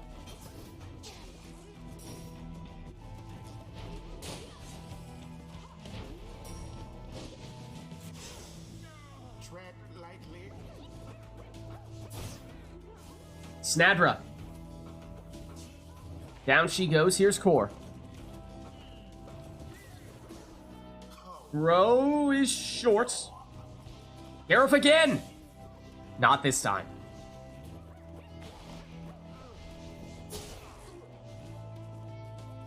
Or waiting for reinforcements. Or waiting for Gareth to try to teleport to the orb.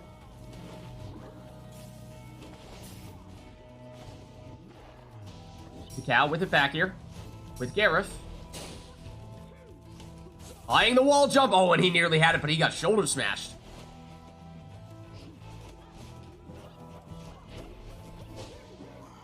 Quick imp throw and follows up for the imp plunge. Triggering the rekindling on Core's side. So now Core on the second life bar. Next score will do the trick for Cacao. Wall bouncing jump. Gets blocked. Down goes Gareth. Down goes Snadra. Core waits for the reinforcements.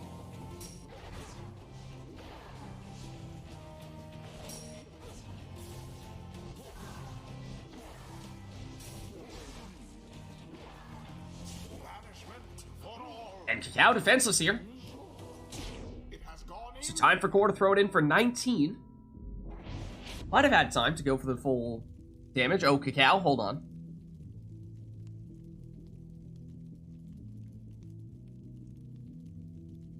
Do you need me to kick you and re-invite you?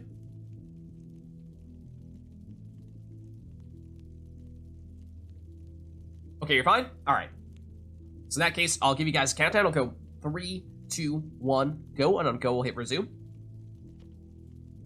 3, 2, 1, go. Get riff.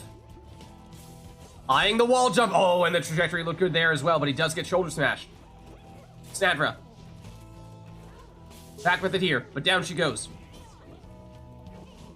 Gareth again. Not this time. Snadra, uncontested. Does she have time? Oh, was looking for the throw, but the momentum took her in. That means no Snadra for core here. Gareth's throw intercepted. Core with just Gilman at the moment.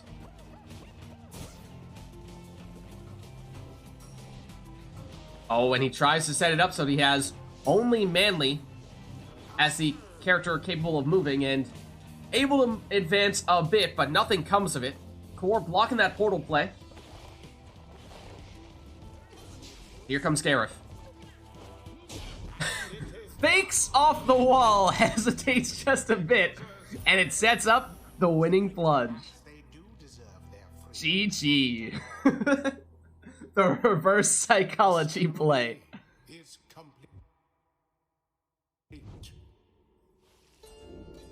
Well played, you two. Well played. Until the next rite. The old out of stamina walk in. That was a weird one.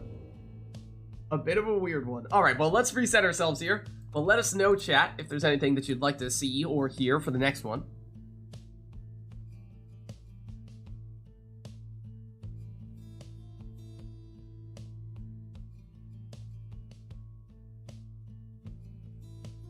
Thanks for stopping by, Laughing Pineapple. Good to see you.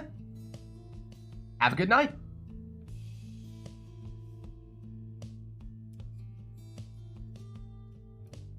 Heads up that it looks like Cacao is saying good for a couple more, but then likely to switch out after that. So if there is anyone in chat who is interested in hopping in, we might be looking to get you in soon to take Cacao's place.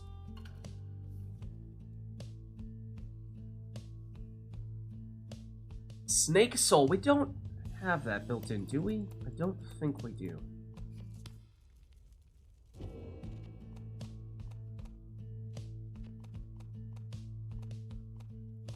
Oh, we do. We do. Okay, so the song is all set. Is there anything else that we'd like for this next one?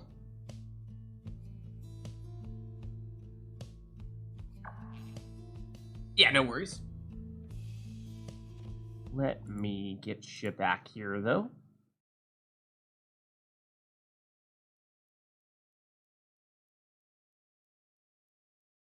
There we are. Invite sent.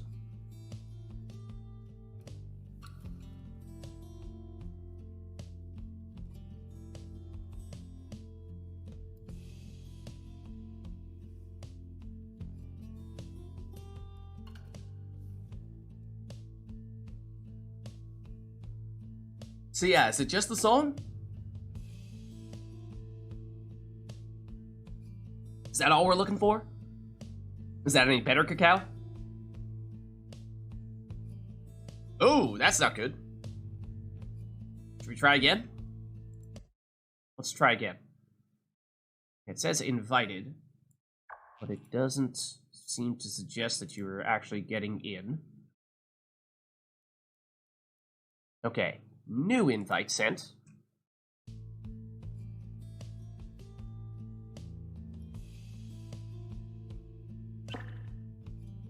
That sounds better.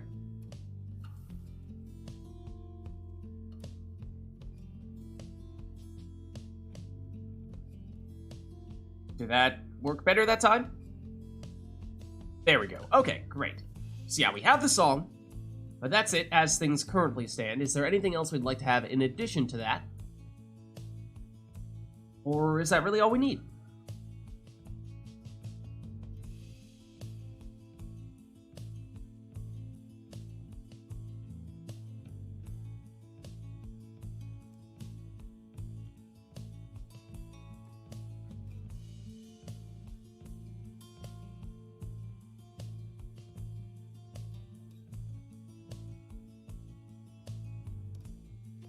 Looks like that might be all we're trying to get here, in which case, let's get this one started.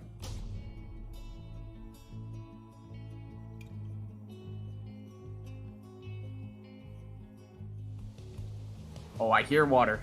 The accusers It is the boat. shall take on the Pyre hearts. Welcome. Alrighty then, that may have messed with whatever plans the players had.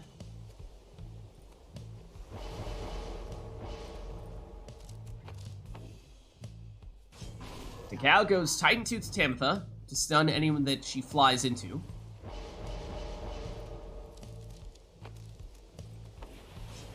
Cora goes Titan Tooth Tamitha.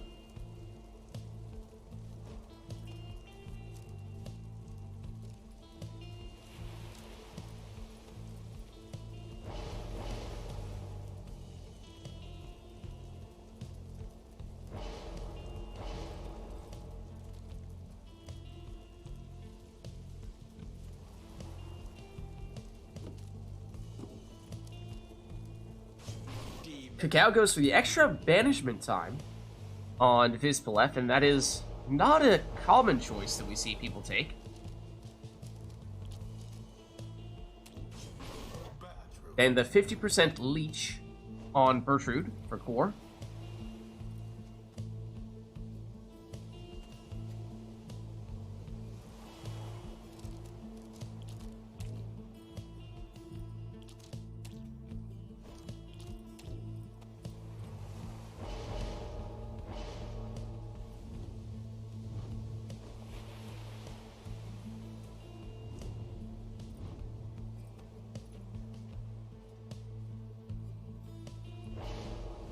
Which Cacao matches, though, with Udmilda.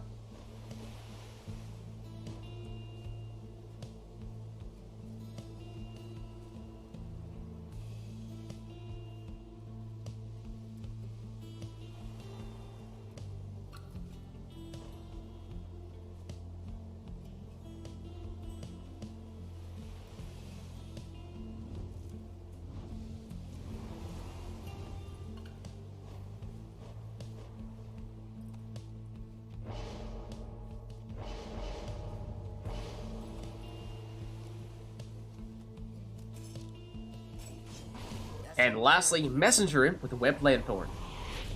So here we go, a boat showdown between these two. And I suppose, given the song, it is fitting that we have a crone apiece. That was a very speedy move there from Tamitha, but down she goes nonetheless.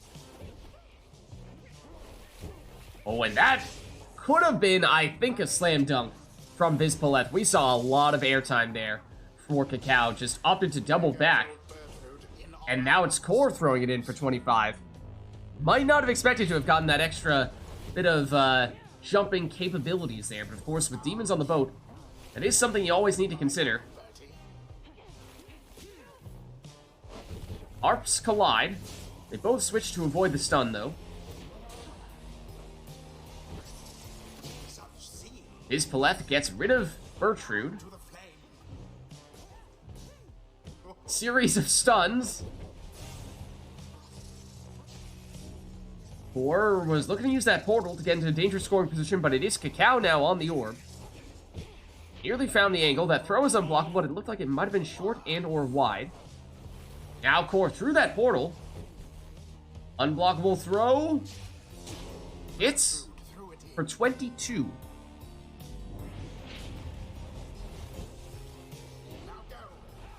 Tamitha for Cacao goes straight on in for 20 damage. Now remember, I believe she had Titan Tooth, not Prayer Beads. That means she'll be out for this round. Tamitha, though, for Core.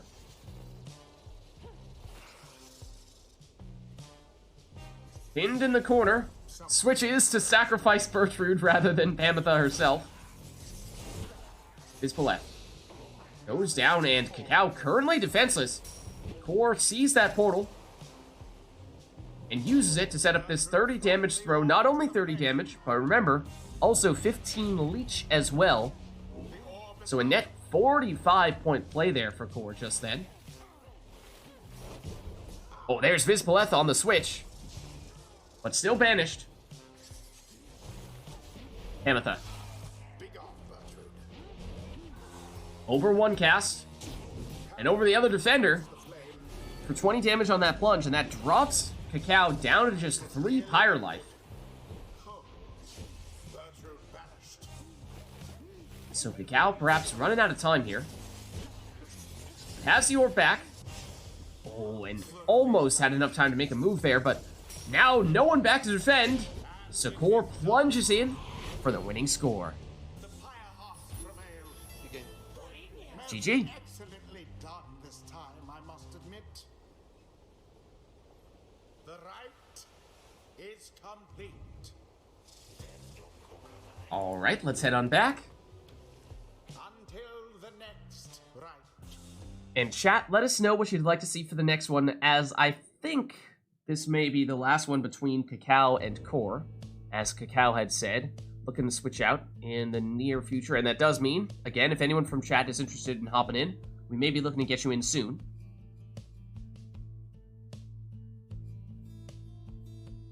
I don't think I've played Potato in a while. Oh, what is this? Is Core throwing down the gauntlet at Potato's feet, perhaps? Oh, what is this? We often see on the last match of Cacao's Night goes for never to return Accuser's version. Where is Withdrawn coming from?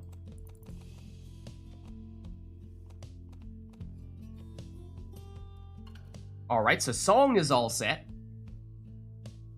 Anything on top of that, though?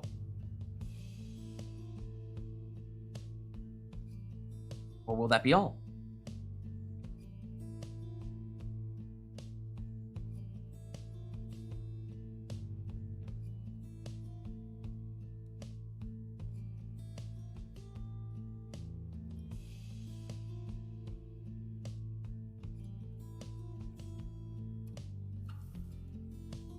Looks like that may be it. So let's jump in.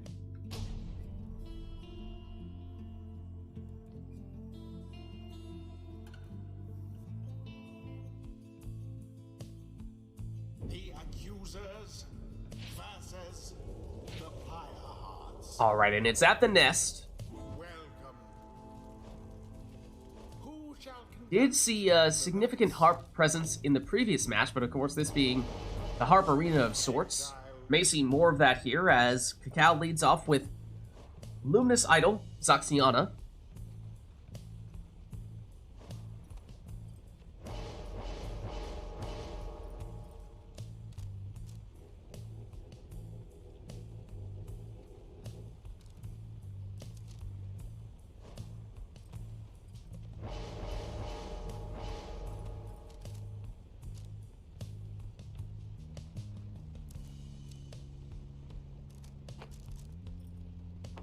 Core starts with a Titan Tooth Barker.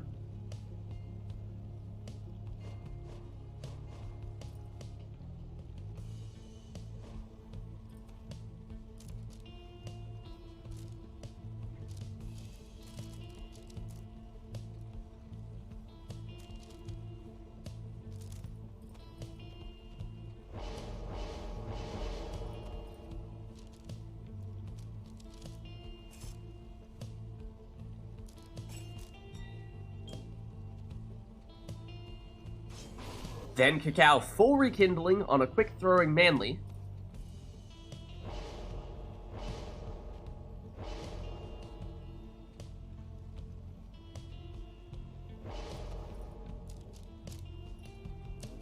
Next spot is Exploding Gilman for Core.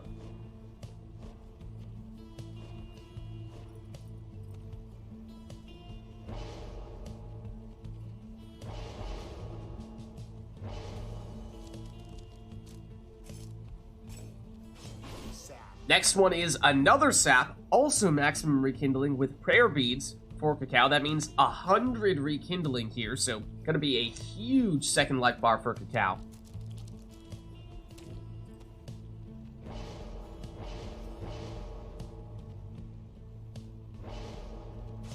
Sakor goes once again for the leech on Bertrude. Here we go in what is likely to be our last matchup of the night between Cacao and Core. Here is Cacao with Zaxiana. She's blocked, and Titan Tooth. Oh, switches out of it, okay, to avoid the stun. Parker back on it, though. Oh, but into lava he goes. Stunning Flame.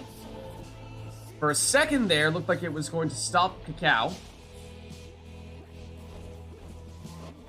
Cacao once again switching into his sap and setting up this quick throw, which 25 damage. Or first the orb and makes it all the way into the Pyre here for 20 damage. Gilman retreats back to Bertrude. Or without Barker here, as he had, I believe it was Titan Tooth, not Prayer Beads after he plunged. Throw off target there from Cacao. Unblockable throw from Core, good for the full 15. And that will get him back to full strength here now, as here is Barker. Makes one way, goes all of the other ways, but ends up in lava. Stunning Claim makes Barker the only one capable of moving, but he does still go down. Quick switch here into Palmas. Code for 11 damage on that throw. Titan Tooth would have stunned Cacao, but switches out to avoid it. Down goes Manly. Zaxiana switches in. This time it's Palmas. He's stopped. Bertrude for Core. Sneaks around one way, gets pushed off target on the throw. Core has it back though. This time with Barker. Oh, and sneaks past the defender. Plunges here for 20. As we said, that is a Titan Tooth Barker, not a Prayer Beads Barker. So he won't be here for this round. But that won't stop Core from speeding in here with a Seized Chance active on that worm for 21 damage. 23 technically would have been the maximum in that case. But more than we expected to see. The usual cap, of course, being 15.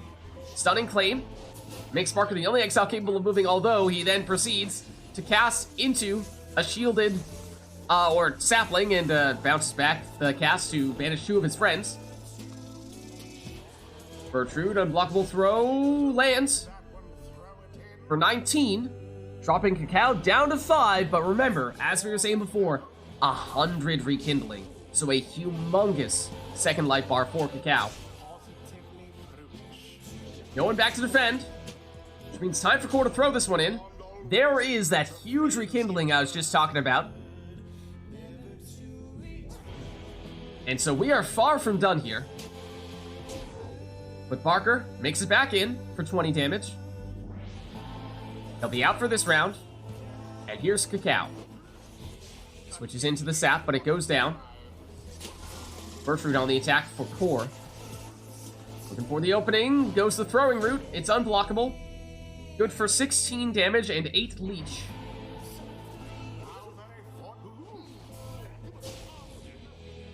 Barker returns. Debating which way to go. And the zigzag throws Cacao off, setting up the 20 damage plunge here. Once again means no Barker for this round. Cacao gets the stamina back, switches into one of the saps, but unsuccessful on that attack. Force counter. With Bertrude, down she goes. Down Gilman goes. Or well protected by that sapling, and well shielded there by Cacao. Opening for Cacao, perhaps, though Gilman does come back just in time to intercept. He's down, but comes back. And doesn't quite get the throw off in time there. Cacao with Zaxiana versus Gilman. Fakes him out. Plunges for 20. Barker back. Into lava. Bertrude into lava with her as well. Gilman now for Core.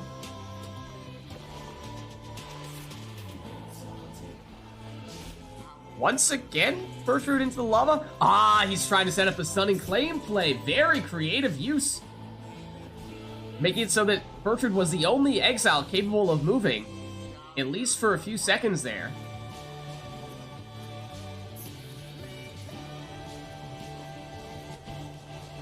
Cow. Unable to shield off the second time round. Seize Chance active means extra damage if Core can score quickly with Gilman. Not this time, though. Big banishment there, although it might have bounced back and gotten rid of Bertrude as well. Gilman blocks, and into lava he goes. Barker down as well. Cacao, banished here. And Cacao defenseless for the next few moments. And Core quick enough to seize on that opportunity. And as we were saying, this is Cacao's second life bar. And so that does mean Core has the chance here to finish Cacao off with one more score. Any exile could theoretically do it. Has enough damage.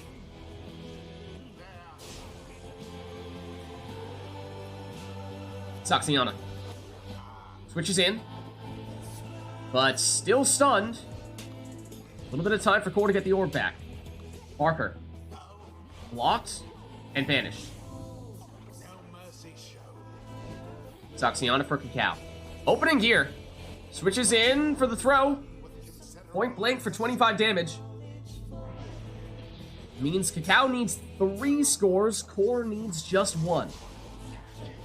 Could it be with Bertrude? Or Gilman, perhaps? Here is Gilman. Oh, but he goes down just before getting off the throw. Bertrude, oh, nearly had that as well. Cacao, pinned next to the Pyre. Loses one of the saps. Core chased off. It has it back with Gilman. Barker. Non-stop pressure here from Core. Well-placed sapling, though, to help slow him down. Cacao with time to recover. Switches in. Oh, but no time for the throw. Cacao banishes 2. That leaves just Gilman at the moment for Core. He's blocked. Cacao with Palmas, and Palmas alone. Waiting for the reinforcements. But Core continuing to apply that pressure. Saxiana has returned. Oh, but down she goes. Core trying to get rid of that last defender. That throw is unblockable, though. And there it is. GG. Good game. What's up, Wisty? How's it going? How are you? We had... What did we have today? What are our highlights so far? We had some super stylish Gareth wall jumps into the Pyre at the Pit of Malith. Until the stars align. There was that. There was a match in which we had both players on one Pyre life momentarily. Nearly a dramatic comeback or two from, what was it, like 90 Pyre life to almost none on the other side. What's up, Noomy Noom? And I believe Cacao was just saying that was going to be his last one for tonight, which means we are looking for someone to jump in to take Cacao's spot. It was quick. It was quick. It was not long in which both players had one Pyre life, I suppose, as you can probably imagine. But, it did happen. Wait, what? You've heard that Core, or Phaler is Core's alt as well? How did word spread so quickly? Were you in here earlier today when that happened? I didn't think you were.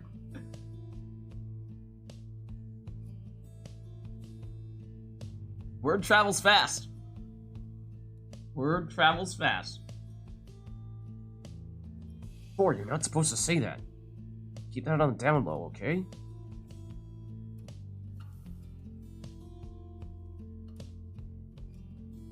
But we are looking for one more to hop in here. Assuming Core is good to stick around, I think we are just looking for someone to take Cacao's spots and face off against Core here. So do we have any takers in chat? Core had thrown the gauntlet, seemingly at Potato's feet, saying it had been a while since they last faced off. I don't think we got any response from Potato, though, at the time. Was it a deliberate, maybe if I don't say anything, they'll all forget. We didn't forget. Or Does anyone else want to jump in to take Potato's spot? Playing dumb or Potato? Not fooling us, Potato. Sure you can't. Alright, Potato might legitimately not be able to play right now. I doubt it. I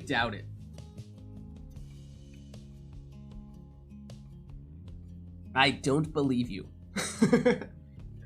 Alas, we are looking for someone to jump in here. So if Potato is in fact unavailable, then we'll be looking for someone else to hop in. Computer is getting fixed. Okay, if you say so. Fine. Is there anyone who would like to jump in here to play against Core? I think we do still have several people who have not yet gotten the chance to play today, so if anyone would like to do so, now is your chance. Unless you happen to have your computer getting fixed, in which case, oh, nope, can't do that.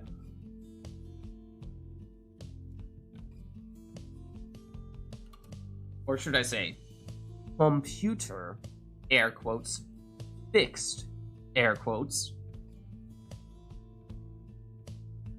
Nah, I'm just giving you a hard time.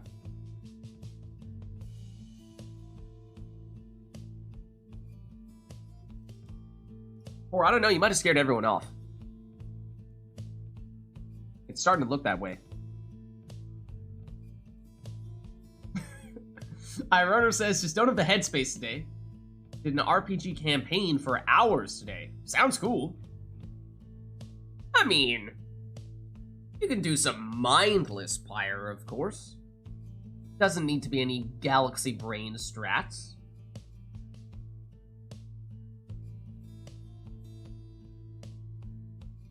I don't think we've seen an Oradol today.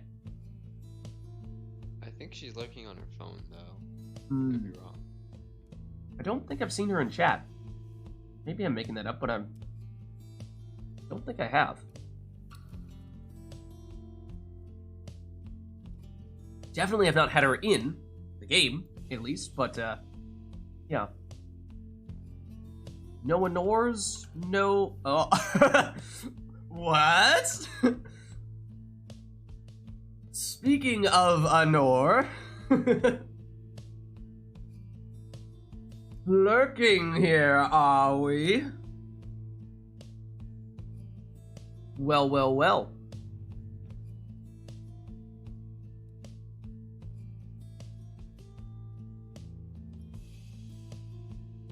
Busted indeed. Busted stuff.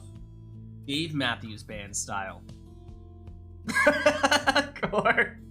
Unfortunately, we don't have that one set up for RITE NITE days. But yes.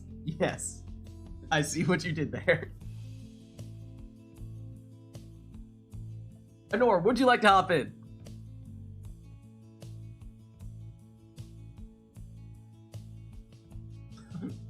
Okay, fine. If I have to face Core again.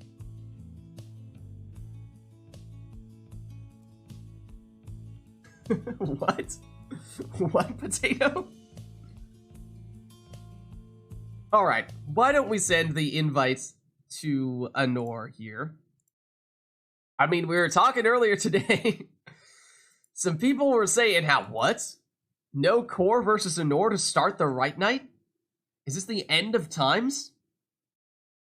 Cacao perhaps took Honor's spot for a bit there. But some things may just never change. Some things may just never change.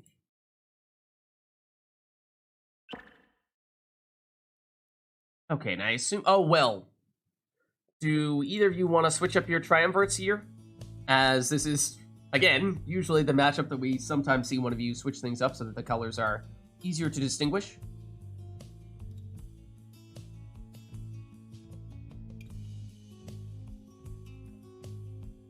Oh, Yumi Noom says, 1 cursed talisman apiece, and Honor will go Beyonders. Okay, gotcha. Get rid of your accusers. Throw on your Beyonders. There we go. Okay. Oh, yes, and the settings, I think, are going to be a little bit different here. Set those up properly. Good call.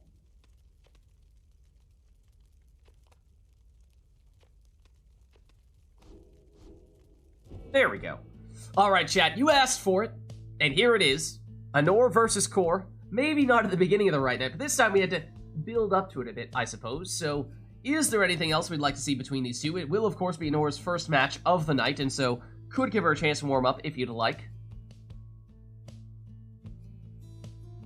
Let's reset our song as well.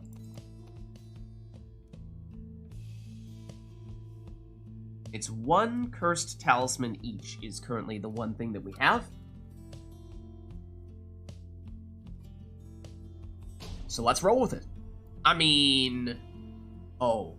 I don't know, was Anor about to break out some big requests there? The Beyonders shall confront the Pyre. True, although wouldn't work with the cursed... I mean, then again, if we turn Customize off, we are just about guaranteed to get at least one cursed talisman each, right? That is the one thing we're looking for here.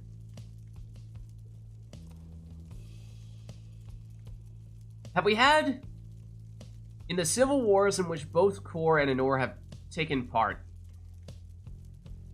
do we remember if they were on the same team or on different teams? I know for the last one I was on a different team. Okay. I don't know about the the Landlubbers one.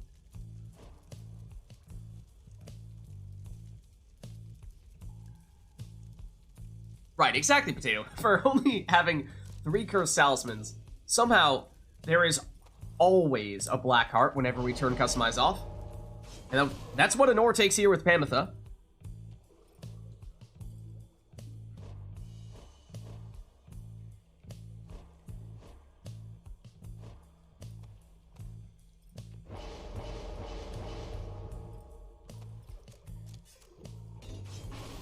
And then Core leads off with a power casting Snadra.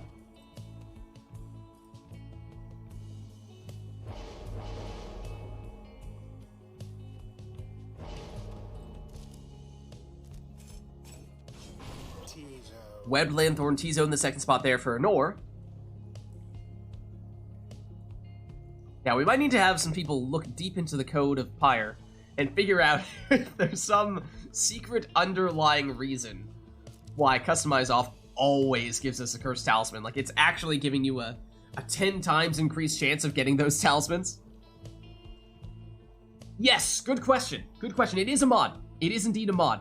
We've made it so that the Exiles' raiments will always be the color of the chosen triumvirate, and we've also modded the Beyonders in particular to give them a totally different color, because usually they're sort of this off-green color, but there are so many off-green colored teams that in order to make it easier to distinguish them all, we made the Beyonders this sort of ghostly, almost see-through white. If you have more questions about that, you can ask. Iroder, I think, is still in chat. He is the architect of that mod.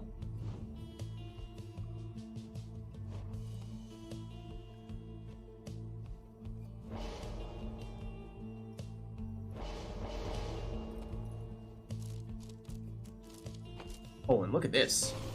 Anor, breaking out Orlek, goes for the Hope Egg, so may not have all of the usual pieces to support Orlek, but by giving him the Hope Egg, his usual 30-second respawn time, I think, just about gets cut in half.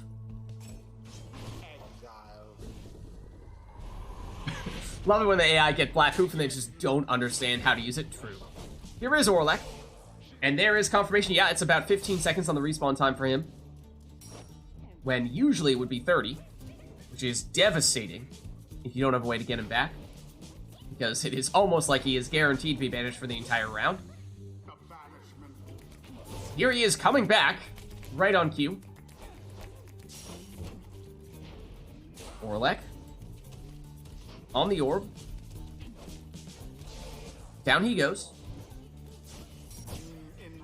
Series of banishments there, but oh, super speedy play there from Pamitha, but she does go down. 4. Plunges in here for 30 with his demon. Still sad, got a Saluting Savage with Customize off. Wait, yeah, didn't we have that in a RITE NITE a week or two ago? Infinite stamina there on Orlek. Speeding ahead, and that is a terrifying sight to see. 24 damage on the throw, 1 less than his maximum, which may or may not become a factor at some point. There's a theoretical chance we might see Core holding on with 1 Pyre life at some point during this match. Here's Snadra, though, going through her portal. Down she goes. Here's Orlek for an ore once again. Oh, and look at this opening. Knocks back Snadra right as she's about to come in.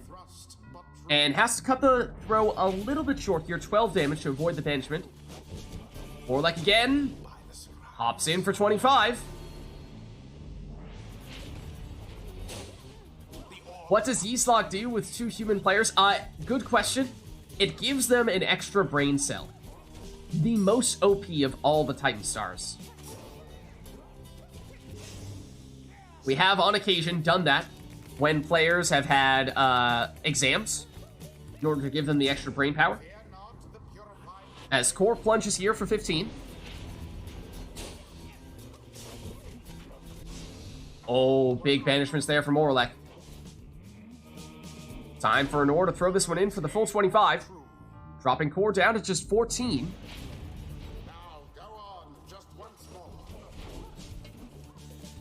Orlek knocks back 1 defender and plunges in for the winning score. Good game. GG. Their pyre yet burns with vigor and resolve.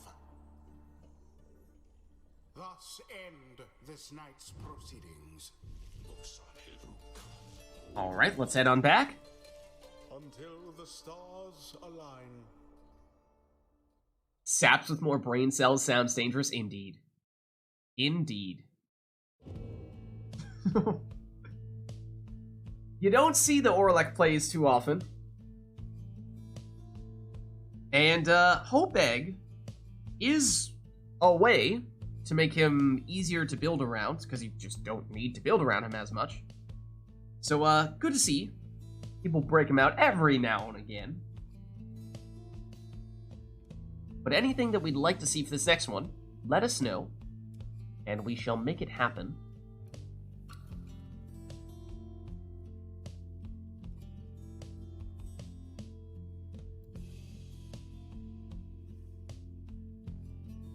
All SAP teams are unfortunately still, well, sort of. Sort of. The problem with all SAPs is that if you have all SAPs, all of whom can create saplings, then the game gets broken and crashes. If, however, you do it such that one sap on each team has the cursed talisman that prevents them from creating a sapling, then it is actually possible. Most of the time. Still pretty cursed, though. Potato says triple cursed talisman. Anything else on top of the cursed talismans?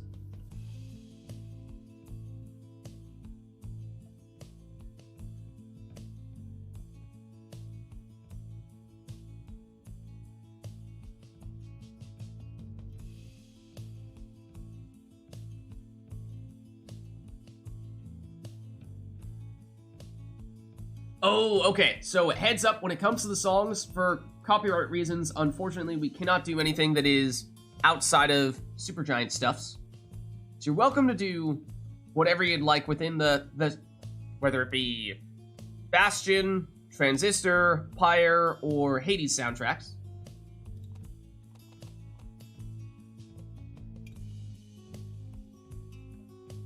Skills defaults. Oh, okay. Very interesting. Don't see that very often.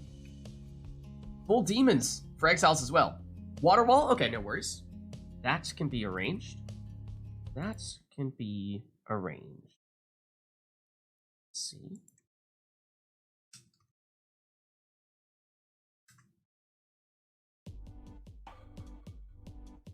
There we go. Nice. Oh, thanks, Wisty.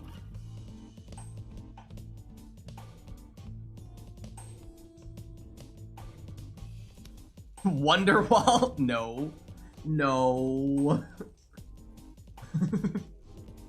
That's different.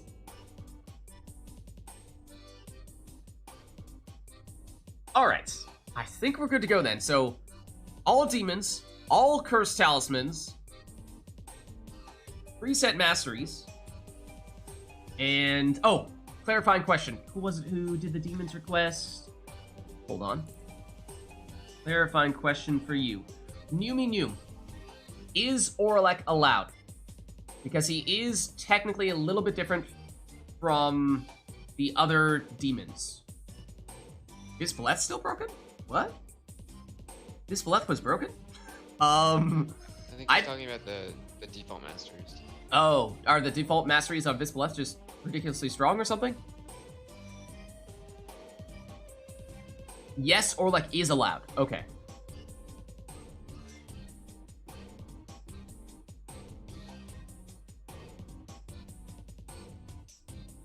I have no recollection of this at all, Adore. Yeah, I don't think my default masters work. Okay. Okay. So yeah, I don't know. Default masteries will give each character a preset set of skills.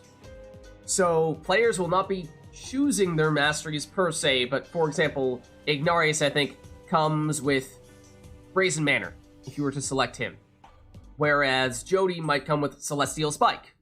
Or I remember specifically that Ignarius has Brazen Manor, but I don't remember which ones Jody has. So you aren't choosing your own masteries. Yeah, it's basically just preset across the board, where there is a distinct difference between the different members of the same class. That is in fact a thing. It is in fact a thing. Alright. There's also some stat changes based on some Yes. masters. Yeah, because some exiles have 1 or 2 masteries, some have all 4. And so if they do have a bunch of masteries, then as a bit of a way to balance that out, then they oftentimes have reduced stats. Like I think, what is it, Snadra has reduced glory because I think she has 4 masteries, and Ignarius might as well. Yeah. I think those are the 2 that come to mind. Natural. Alright, let's hop in then.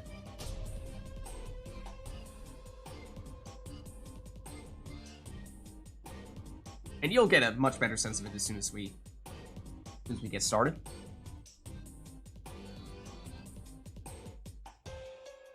Okay, I think something else broke it. Now we need to. No, this is a known thing. Oh, okay. Once you set the preset, you need to leave versus mode and rejoin, and then it's fine. I always forget if it's the one when you're starting to set up pre-masteries, or if it's the one after you do preset masteries that does that. There it is. So, triple cursed talismans, all demons, Orlek is allowed. But here you see, yeah, for example, Fierce Presence on Orlek. Whereas for Jody, you have Relentless Vigor, and they can't switch this. This is preset. And there you see Ignarius as well has 25 glory, where he usually has 30. Visbaleth has Long Stride and full stat. So yeah, it looks like Visbaleth works. So there is some strategy here, some strategery. Not all demons are created the same, and there are 4 demons to choose from because Orlek is allowed here.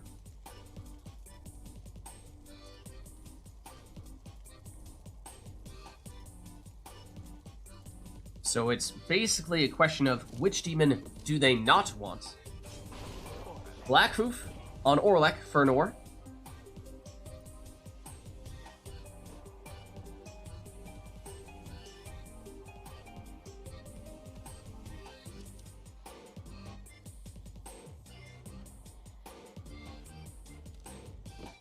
So Anor went for the extra stamina, as did Core, leading off with Orlek as well. Did I just hear someone disconnect? Can't be more cursed than Double Sap plus Blackhoof Imp. Someone knows their history. Okay, okay. I see where you're coming from.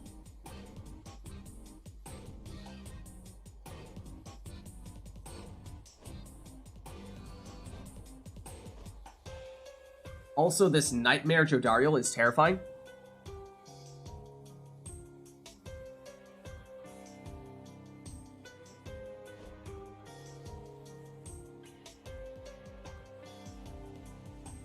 Choose someone. It looks really cool.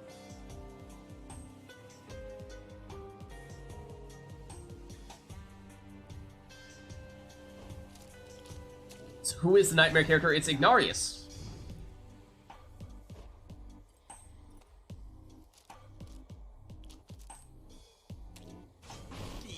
Blackheart Vizpaleth.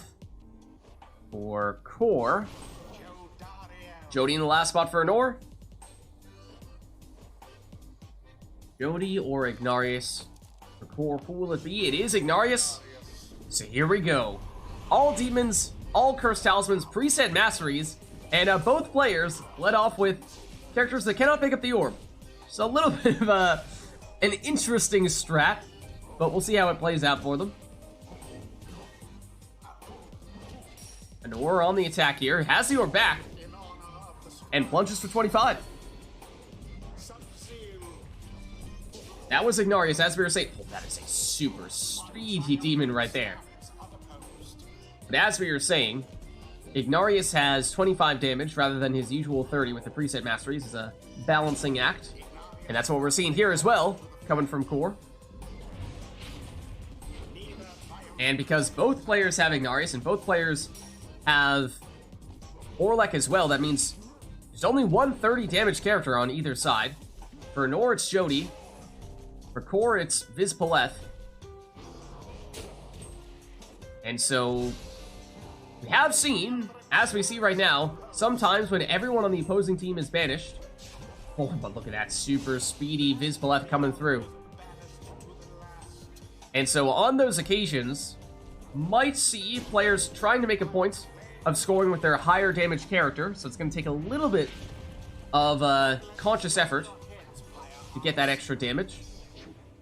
Oh, but Anor can't pick up the orb. Also useful to know which demon can and cannot pick up the orb. Otherwise, you might lose out on some scoring opportunities. But here is Anor scoring with her 30 damage demon.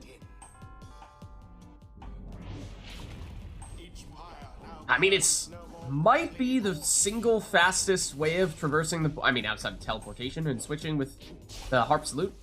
But in terms of actually moving directly with the character, an Infinite Stamina Demon, I think, might be the fastest in the game.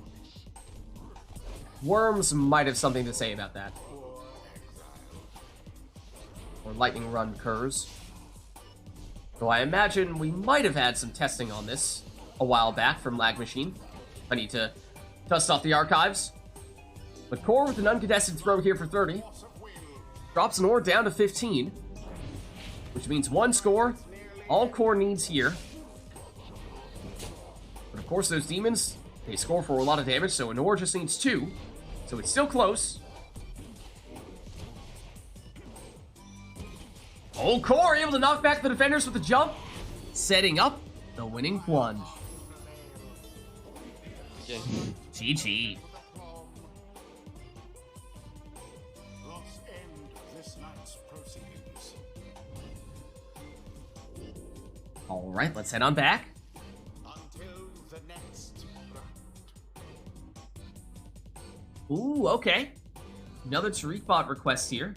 This time of the Bastion variety. Hold on just a second. Let us know, chat, if there's anything else that you would like to see for the next one.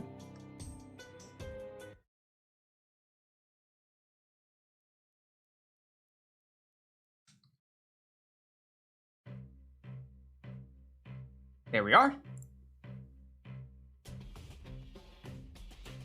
Triple Savage. All left side. Oh. Oh. Oh. I think Core knows what that means. It does include a specific setup.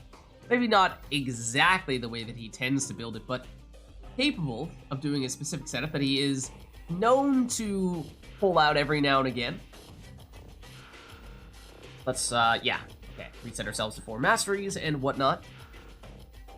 Core certainly approves, is what I'm getting at. Talisman the Flames Okay, Not dying really. and living, I assume? I mean, yeah, sure, it's full stat, but I mean, it's not that good against 3 savages. I mean, you might just have to see. The Home Arena. Hold I'm on. personally gonna try to abuse web feet. I think that's the play here. So just to confirm, Cacao, so you're thinking Dying Flame, Living Flame. Is there another one?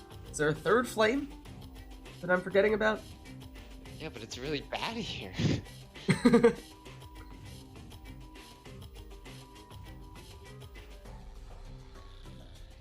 Alright, well that does cover just about everything, so I think we hop in here. And some debate amongst the players as to what is the best strategy to pursue. The Yonders shall confront the Pyres. Welcome.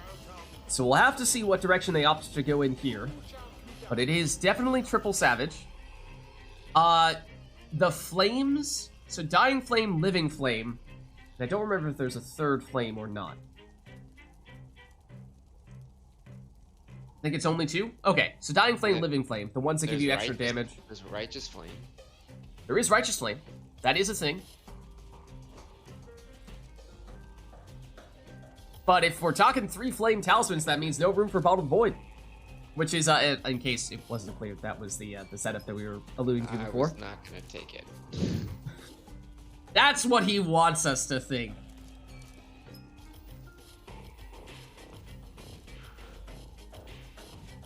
Well, I can't now, but yeah, I was not gonna take it. So it's the damage when you're ahead, damage when you're behind, and leech for 10 are the 3 flames.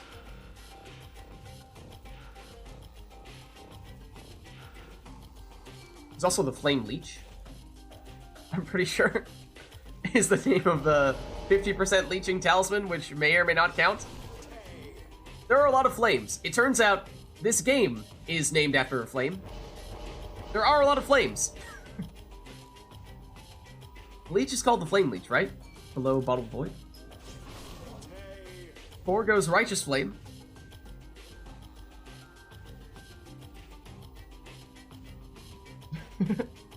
Some people in chat may be disappointed by the lack of Bottled Voids.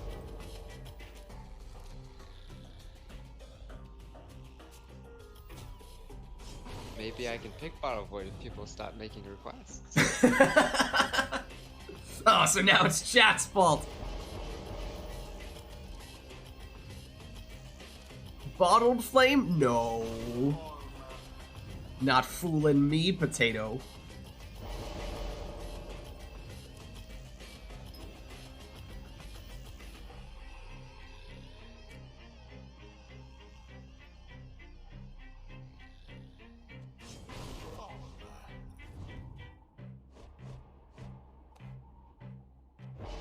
Alright, and Core saving the best for last here. And here we go, a triple sap showdown, all left side masteries. All of the flame talismans. And it's Core leading things off here, plunging for 20.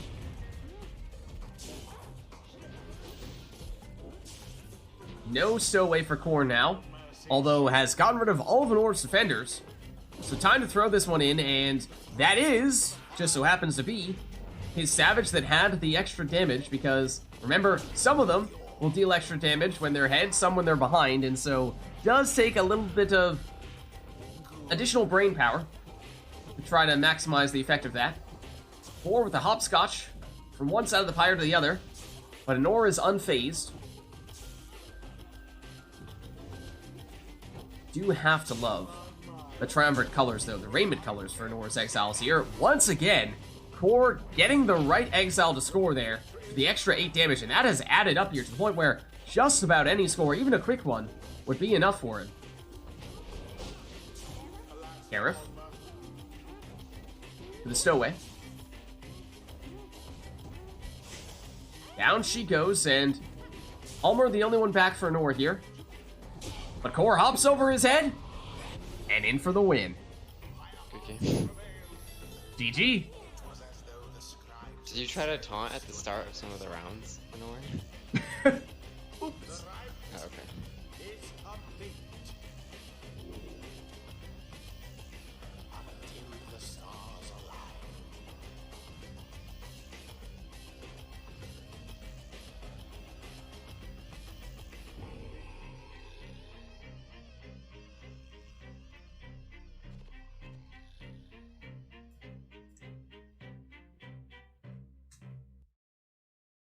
Beautiful. Perfectly timed. You'd love to hear it. Let us know, chat, if there's anything you'd like to see or hear for the next one. Otherwise, we'll just set ourselves back to our defaults. Whatever.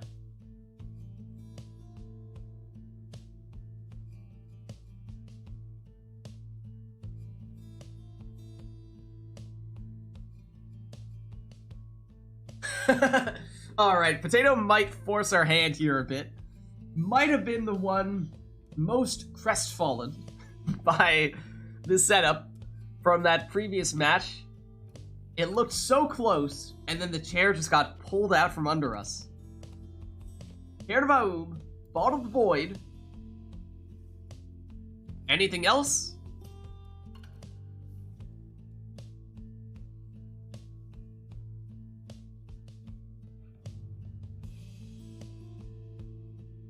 Or will that be enough?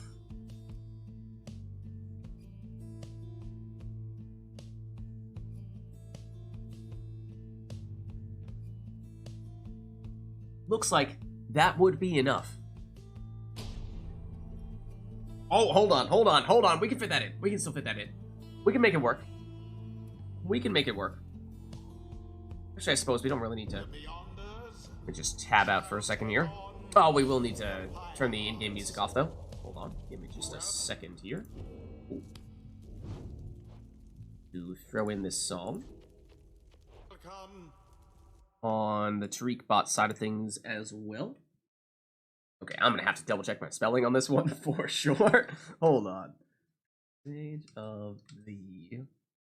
Okay, did you guys spell it right? Because I don't trust myself to spell this. I'm just gonna copy the way you spelled it. Good, well done. You got it, nailed it. Okay.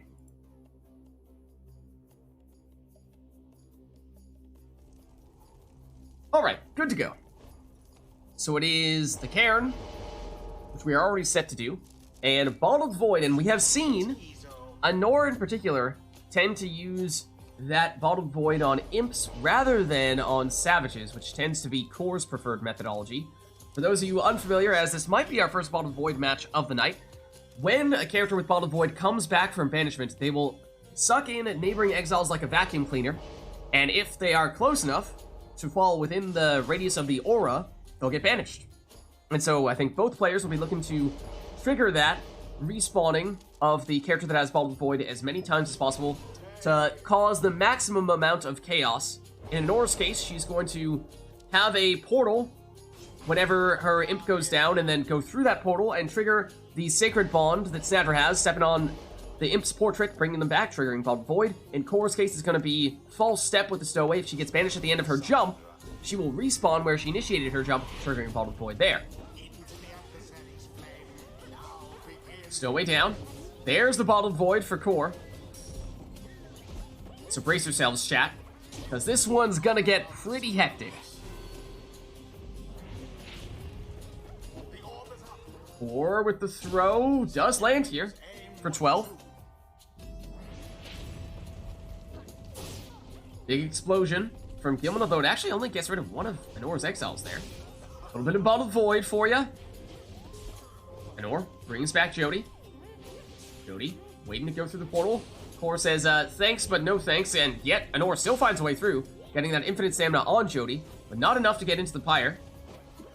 Core's throw lands for 11.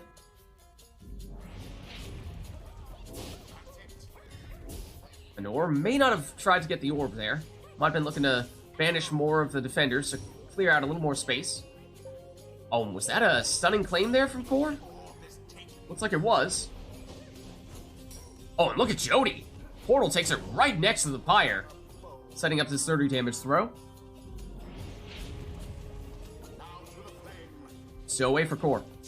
Jumps in, and that will trigger Ball of Void. Because of the false step. And that sets up the 20 damage throw. Izo down. But here comes Nor triggering her Ball of Void as well. Oh, but core finds a way through into the Pyre with the Stowaway. Of course, Ball of Void on her means she will not come back in this round. Portal right next to the Pyre, which would trigger Ball of Void if Nor is to make it through. There it goes. Setting up. Oh, was that a Brazen Manor throw there? Extra damage, or did Nor get extra damage from some other variety as well? There is the Brazen Manor. Okay. Through the portal, Jody goes. 40 damage. Oh my goodness. Such a huge point swing there. That means one more of those Zal Nor needs, so suddenly, it is a sudden death match here.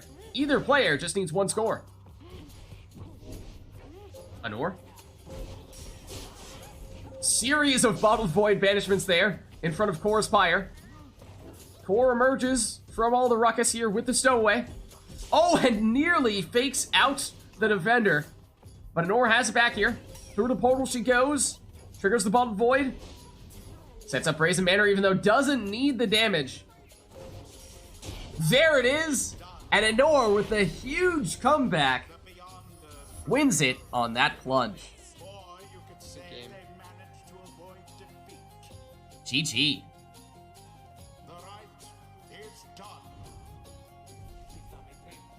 Well played. Alright, let's head on back and chat. Let us know if there's anything you want to see or hear for the next one. Did that satisfy the people? Are you not satisfied? Totally not overkill at the end, making sure that she still got Brazen Manor active. No such thing as overkill, right? And of course, the song kicks up right as the match ends.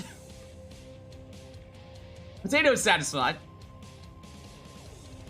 Anor claims she forgot to check the Pyre life. I don't know if I believe that one.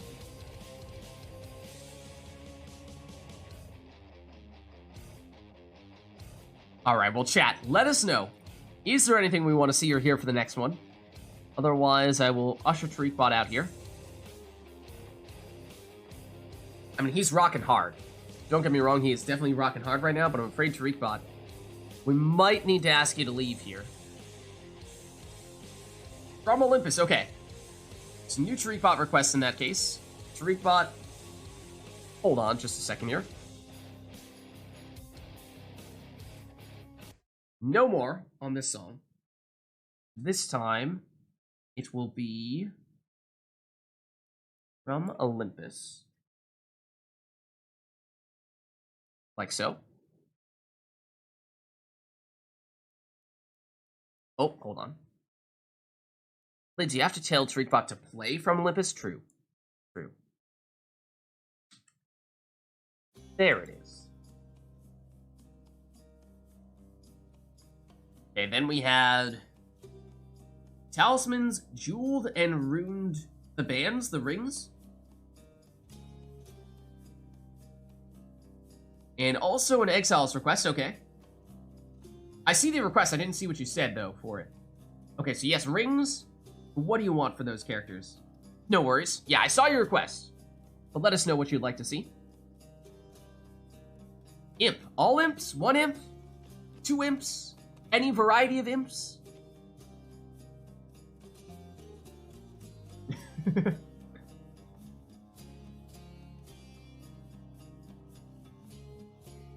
Oh, okay, hold on. One imp, legendary imp talisman, and then the two other bands. That does still work. We can have two rings, one legendary imp talisman on the imp. Okay. That does work together. So why don't we get this one started then?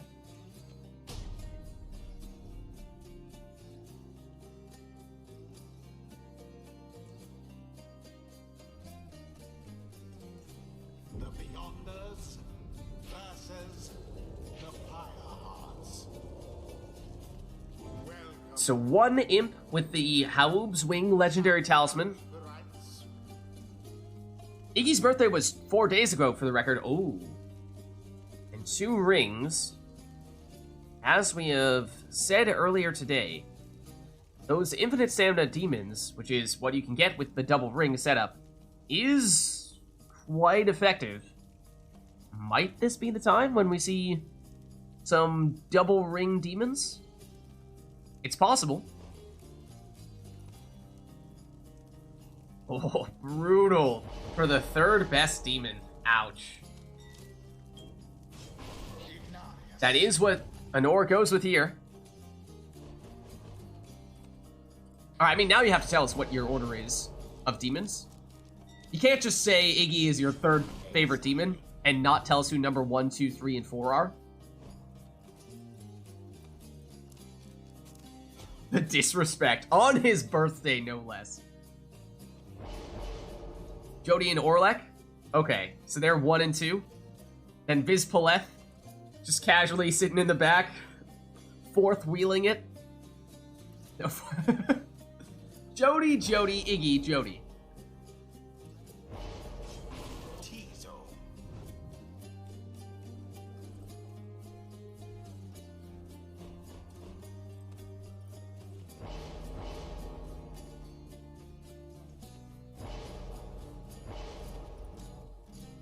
Vizpleth getting no love. I know, right? What's with that? What's with the Vizpleth hate in chat right now?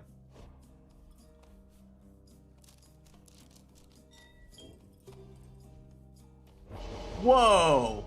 Whoa! Guys, Vizpleth is a lady?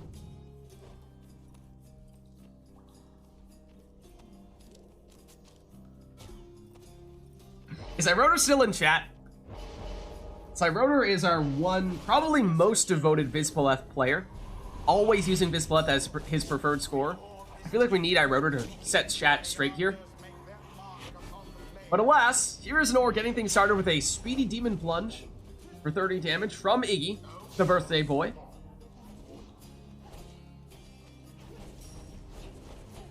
Oh, and well, speedy harp works too, I suppose. As Anor just demonstrated there, got stopped short of the Pyre, though.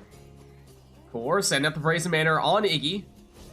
Through the portal he goes, but down he goes nonetheless.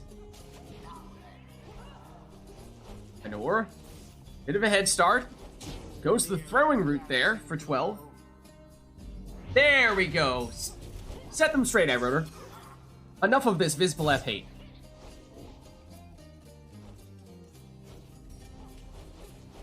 Speedy harp? Yeah, it's fast too.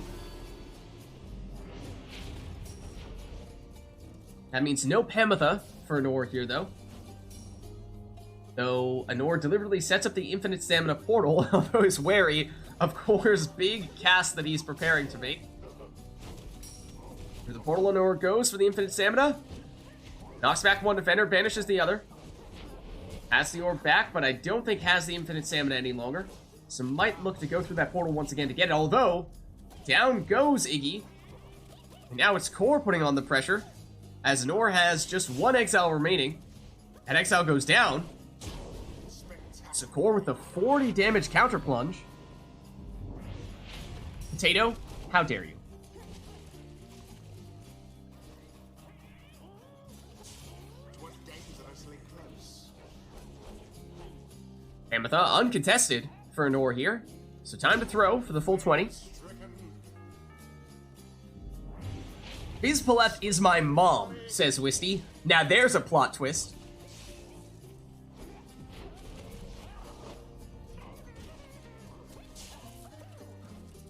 Iggy to Messenger Imp.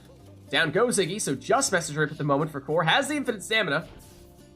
Oh, Anor sets up the portal right on top of Core's Pyre. That is very dangerous. May not need it here. Oh, dances around with her infinite stamina demon, but goes down nonetheless. Iggy, down he goes for Core. And there is the portal play with the imp. Oh, but it's not enough. A second wind. So Core holding on here.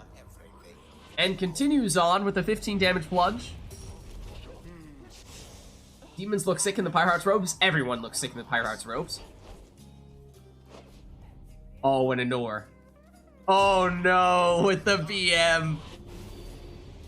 The Beyonders prevail. Perhaps they do deserve their freedom after all. Good game. GG. Is ended. Wait, hold on. What was this typo? Demons look sick in the Pyreheart's robes.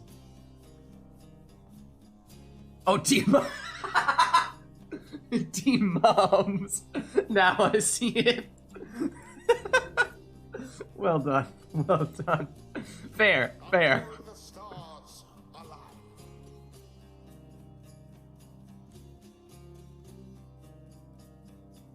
alive? Oh, wait. Hold on. Hold on. Oh. Oh my goodness. Now this is a bit of a throwback. Need to rack my brain a bit to remember the ins and outs of it, but okay. First of all, we have an Exile's request for Visible F, fitting. Second of all, Fall of Solium. Third of all, the big thing is I don't think we have the, like, I haven't integrated the mod that Arumi might have, I'm not sure what the state of it is for Arumi, but what we can do is we can just put on the talisman, and we can do it the more manual way, at the very least. Like we did on Easter.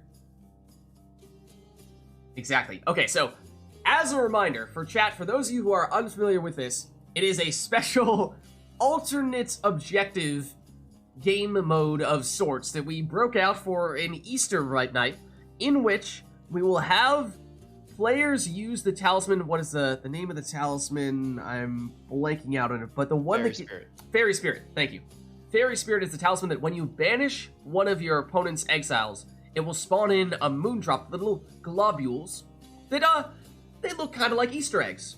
And so, what we did on that Easter RITE Night was we had a game in which, rather than trying to just score as many points as possible and reduce your opponent's Pyre to 0, instead, you were trying to chase down as many Easter eggs as possible, and whoever finished the match with the most Easter eggs collected was the winner, regardless of whose Pyre was the one that ultimately dropped to 0. So, if you collect a bunch of Easter eggs, then you might want to score a bunch of points. You might want to reduce your opponent's Pyre life to 0 so that you can finish the match. Well, you have more of those Easter eggs. Whereas, if you have fewer, you might want to try to extend the match a little bit longer, focus on the banishing, try to get more Easter eggs to spawn, and make a comeback. And we will need to count the Easter eggs. I don't remember how we went about doing that in chat or last time around. Did I just count them? Was I commentating and counting? Was I just going super big brain mode and doing a bazillion things simultaneously? I think that's what we did.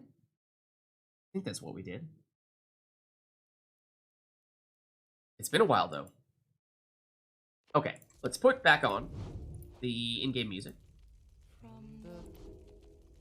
Unless there's a specific Pyre or other Supergiant song that feels like it is the most Easter-themed of all the songs.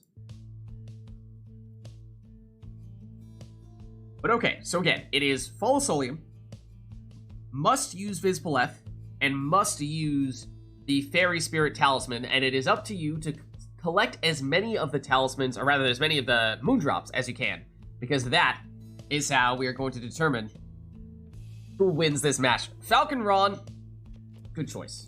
Correct. Wait, so when does the match end? The match does end when somebody's Pyre life drops to 0, but if you have collected fewer of the Easter eggs than your opponent, then you're probably not going to want the match to end, so you're going to try to extend it and buy yourself some more time to collect those Easter eggs, whereas if you are in front, you're probably going to want to try to finish the match as soon as possible so that you confirm your victory. Oh, and beat a Nor.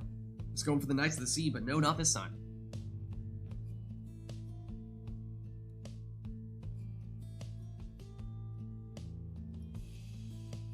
Did I forget something? Did I get something wrong? I don't think Visibileth was requested. What was it?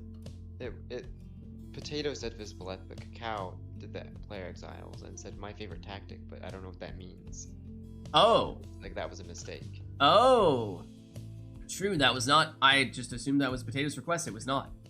It was Cacao's. My favorite. Yeah, what does that mean, Cacao? What was your exile's request then? Hold on. I was about to just give it over to Potato instead.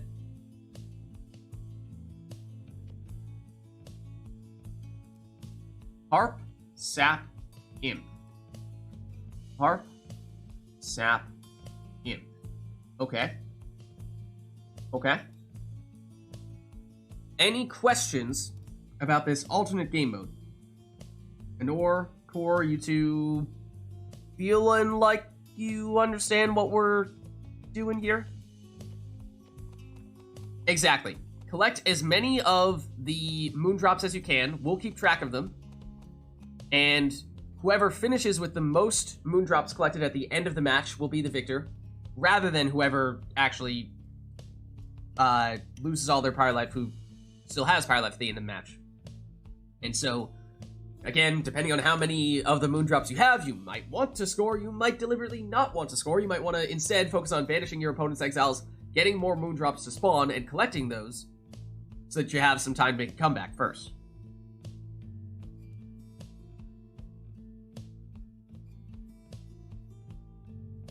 So that's the idea. With, and what was it? Harp, Sap, Imp as your team.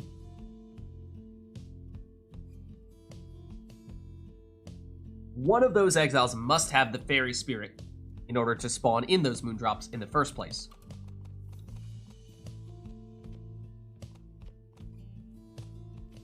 Excuse me, Core?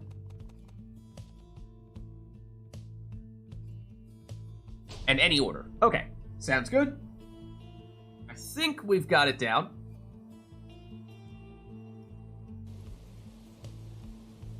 The Beyonders versus the Firehearts. Welcome. Yeah, I forget who did it that day. I forget who our participants were at the time. I think Wisty was, as Wisty is the one behind this request. But I don't remember who Wisty was playing against, and we might have had other people do it later on. Okay, so Tizo has the Fairy Spirit for Anor. So he is the one who, when he banishes, will create those moondrops. And for Core, it'll be Pamitha. So already, significantly different approaches we're seeing the players take.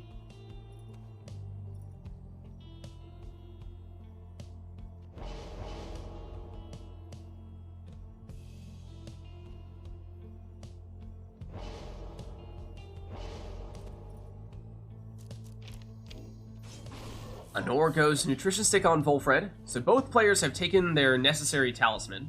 So for now, they're taking Saps, Harps, and Imps.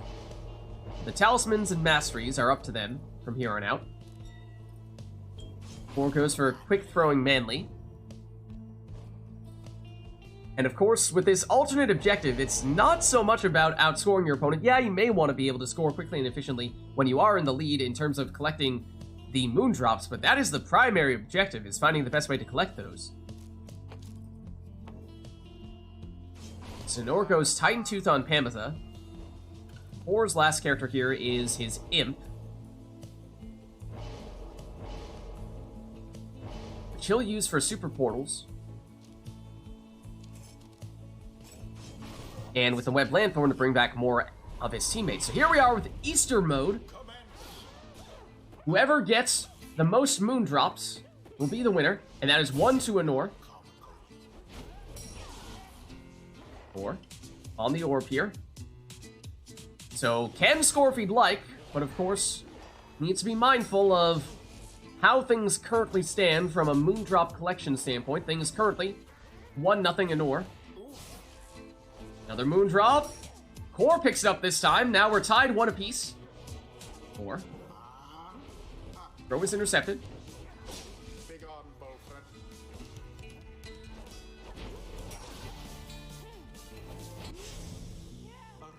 Series of banishments there. My moondrops aren't spawning. That was your Moondrop Exile, was it not? Yeah. I think Not I just had entirely full sure drop. why that happened.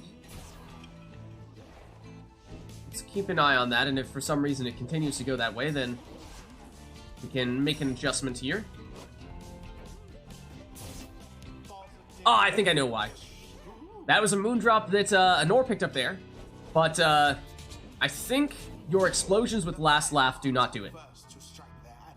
No, I have it on my heart. On your harp? Else. Yeah, but I didn't just do it with Fell Swoop. It was also I also banished that the other way. Odd.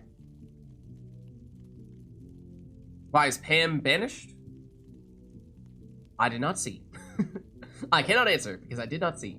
Because why not? This is Pyre. If you'd like, we can give this one a restart if it just feels like for some reason it was bugging out a bit. Or we can just. That's fine. We can proceed where we're leaving off, or we can start a new one if we're concerned. Score is currently 2-1, Anor, in terms of Easter egg collections. No Easter eggs. Yeah, no Easter egg that time either. I mean, you can still take the ones that Anor creates as well. Yeah. That is possible. That is odd. That was another one for Anor. And the stun, setting up this plunge in here. So again, doesn't matter who finishes with 0 Pyre life. What does matter is who picks up those Easter eggs. There you go. So now Core with 2. 3-2 Anor at the moment. Core takes out 1. Is there a cooldown on it or something? Might be a cooldown. Anor through her portal.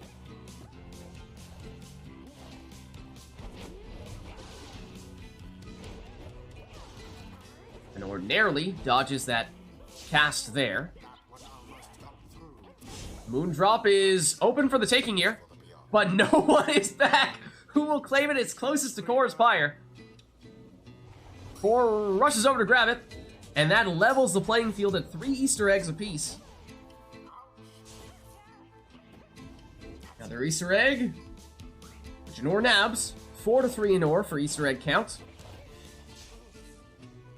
Wolfred down. 4 through the portal. Can score and does opt to, but needs to be mindful of that Pyre life. Maybe Harp Aura Burst don't trigger it. That's what I was thinking might be the case, but Core said sometimes he's doing that, sometimes he's not. Well, there is one of the Easter eggs for Core, so now it is tied up 4 apiece. So it is a close one here.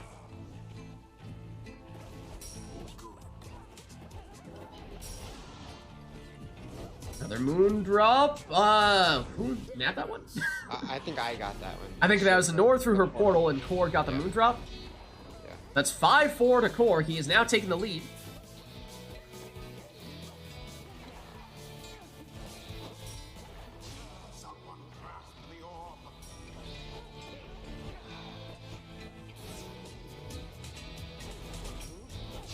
Core pushed into the sapling. Down he goes. But of course, again, the key thing we want to be looking out for here are the Moondrops. So North throws this one in for 19.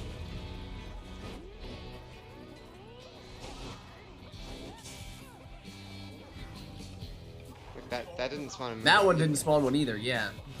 So I guess it's just not always guaranteed. Don't remember what we observed last time around. That one triggers, and Anor picks it up. We're now tied at 5 apiece. So close match. As Anor throws this one in for 17.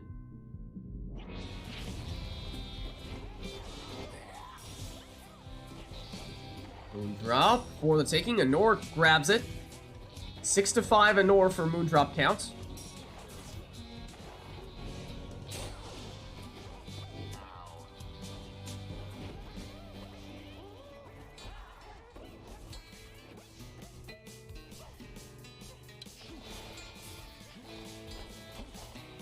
An Or on the move.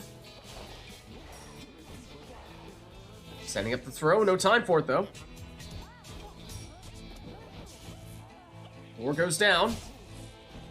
And that was theoretically the Moondrop Exile, but no Moondrop that time for an Or. She is in the lead here, so she does have reason to lower Core's Pyre.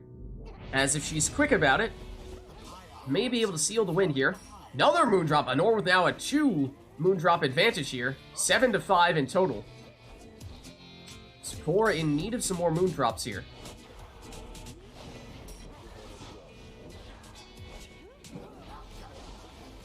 Or shields that one off. Moondrop that time though. Or that time for that matter. Does trigger now though. Which an Or nabs, and that's now 8 for an Or to 5 for Core. 3 Moondrop advantage for an Or. So she can play aggressively now. And 1 score likely all she needs here. Unless we have some rekindling coming from Core. Core needs to start farming those Moondrops. No one back to defend right now, except Panther returns. There is a Moondrop for Core. Okay, back on the board. Current count is 8 to 6 Anor.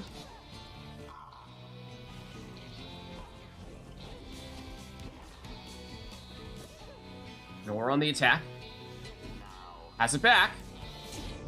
Plunges, but here's the 10 rekindling. So still a little more time for Core, currently down by 2. Anor looking to end this as quickly as possible. Picks up another one that's huge. 3 Easter egg advantage to Anor. Just needs 1 score here. Core needs this to go longer so we can buy some time to collect some more Easter eggs. Oh, and look at this. There's an Easter egg right on Anor's Pyre if Core's quick enough. Gets rid of the orb so he can nab it. That's 1 more for Core. Anor currently up by 2. Another one for Core. Anor up by 1, but just needs 1 score. Could this be it? Oh, and stopped right on the Pyre's doorstep. Unfortunate for the Beyonders. Or down by 1. Could score to get himself within 1 score range in the next round. Does pose a bit of a risk, though.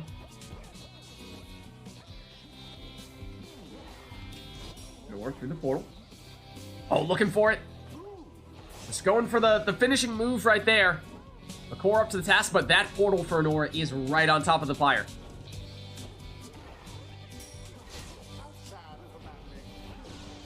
So if Anor gets this back, she may be able to seal the deal. That is another one for Anor.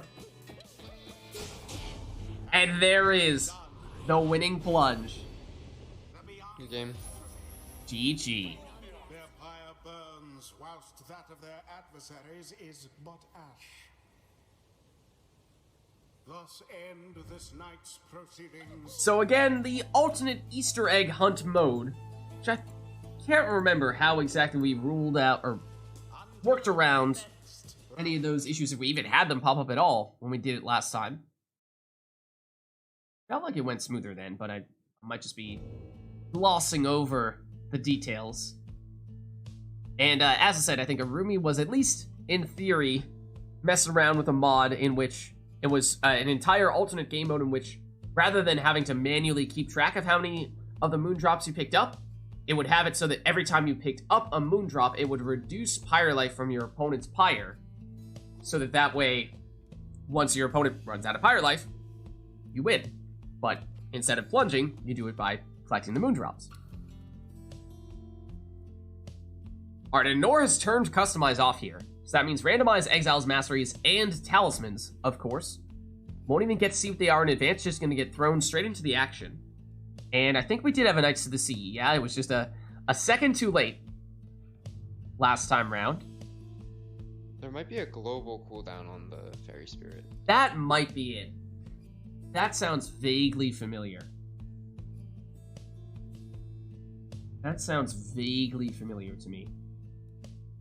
Isle of Kalamer.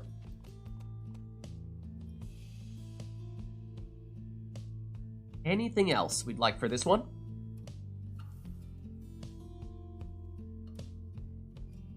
Or will that be all? I suppose only thing we could do with this one. No, that's just about everything. because Customize Off covers Exiles, Masters, and Talismans. We have Arena, we have Song. It may also be a thing with Burst. Yeah, I'd have to look back at how we did it last time.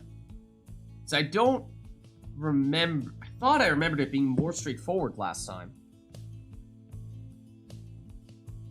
Yeah, Sap Explosions don't trigger Fairy Spirit, so that might have something to do with it. Well, like, Saps as well. Saplings, I mean. You just banish by a sapling, you don't get anything as well. Mm-hmm. Yeah.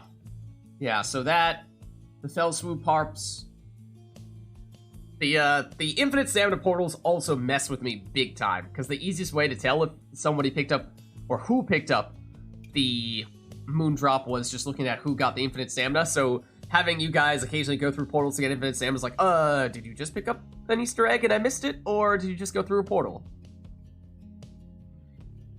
It says 1 Moondrop up to every 10 seconds, so there's a 10-second cooldown. That would make sense. That seems like that would be the reason why, at times, we saw on both sides, sometimes someone would get a banishment with their Fairy Spirit Exile and we just didn't see a Moondrop spawn in. So it seems like it's a universal 10-second cooldown. Even if one person gets its trigger, even the other person still has to wait for that cooldown to go through.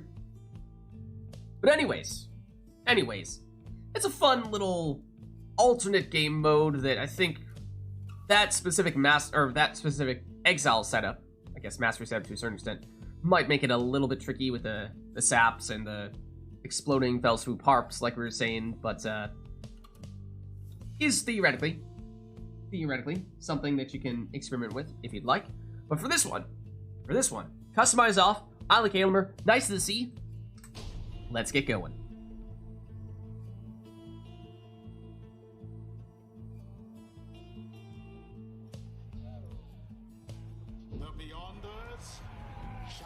Alright, so what will we get here? For Nor, it's a Sap, a Nomad, and an Imp. For Core, it's 2 demons and a Sap. One of those demons is Orlek, for what it's worth. Here he is. So he can have any support, or is he going to be stuck with a 30-second cooldown with no way to get Orlek back quicker when he goes down? Might be the case. Anor, trying to wait until she gets a Sap back, and here is Palmas. His throw, not enough time to complete it. Well placed sapling from Core, but down goes his Sap nonetheless.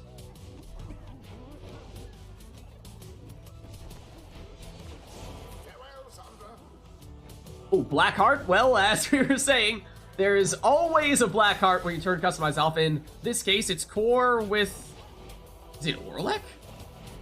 It might be Orlek. And when it triggers the good way for Core, it might be beneficial. It wasn't manly. This is Orlek here. Down he goes.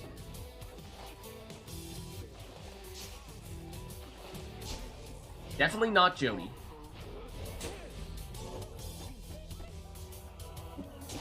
Anor with the quick throw for 16 damage. Oh, yeah, that... Did she have any portals with her Imp? That Raji might be entirely left side.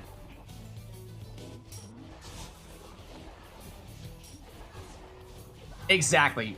Blackheart just waits until Customize gets turned on. Or rather, gets turned off. Jody. On the orb here.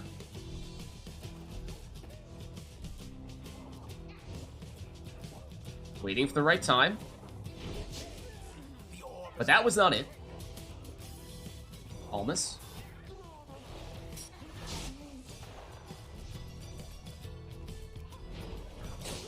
Orlek down. Gonna be a while until he returns, of course. Okay, it is 25 damage plunge there for Manor, so I think that is an all left side Imp, and I just saw that it was Manly, is the one with the black heart. To confirm for Core. Oh, Flame Leech! On Orlek. Not a bad option there, of course. Still no real way for Core to get Orlek back more quickly, which is a big handicap when he does go down. But when he scores, that will definitely benefit him. Jody. Double banishments. But the last defender is all Lenore needs. And core defenseless for the moment. There is Blackheart, and that time, fortunately for him, brought Manly back with infinite stamina rather than in defenseless Howler form. Otherwise, would have been a nasty situation for him. Jody. Versus Palmas. Anor just waiting for that exploding sapling. Anor. One way with Raji, the other way with Palmas. Triple pronged attack here. Don't see that very often. Very high risk move. As Nor with no one back to defend, but doesn't matter here. She does find a way in. 20 damage on that Snapper plunge. That makes this awfully close here. Or back at full strength after having plunged with Warlek before.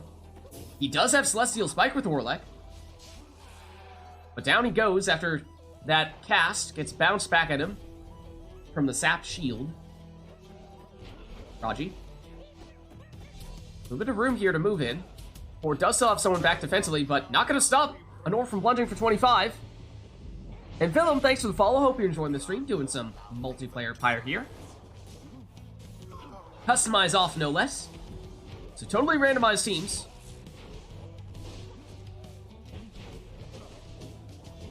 Orlek.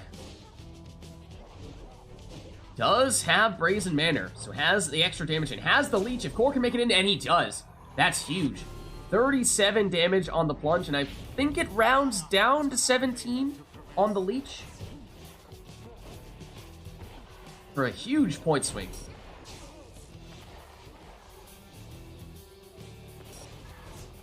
Nor trying to cause some trouble with her exploding saplings. Perhaps a safe throwing spot for her sap, and from some ranges, sap throws are unblockable, slightly less than the maximum that time, but does get it in for 24. Warlock is back and forth for Core and just speeds his way in for 25 damage and the 12 leech. That's big. If not for that leech, Core would be fairly low as well. But with two saps, may see some rekindling here on either side. We know Anor has at least a little bit on the left side, right? So I don't think it's possible for Anor to have maximum rekindling. Not sure if we know as much about Core's sap. Raji, for Anor, locked, banished. Though portal set, okay, no, she does have a little bit on the right side. She has at least the basic portal. And that must be the only master she has on the left side, or rather on the right side, because we know she has the extra damage, which is all the way down on the left side. But everyone down for quite some time here. Oh, does she have the extra range on the throw? I mean, Saps do by default have the largest range throws, but that was pretty serious range right there.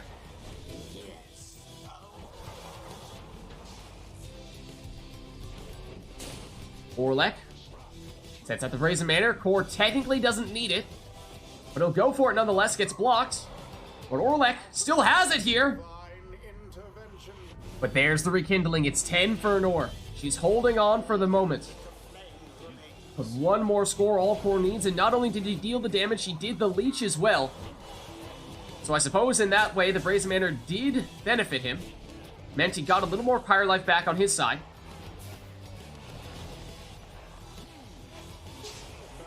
Webbed Lanthorn for Anor on her sap, I believe. Might have been what brought back Snadra. Oh, and it really looked like she had that off in time, but it got intercepted. And Manly comes back as a Howler. Oh no, not what Core was looking for.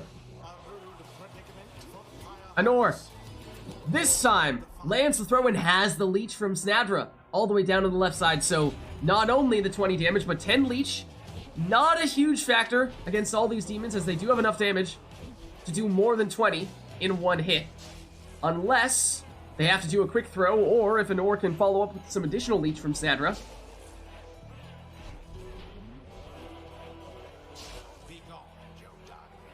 Snadra. Here she comes. Down she goes. Manly. This time not a Howler. Fortunately for Core.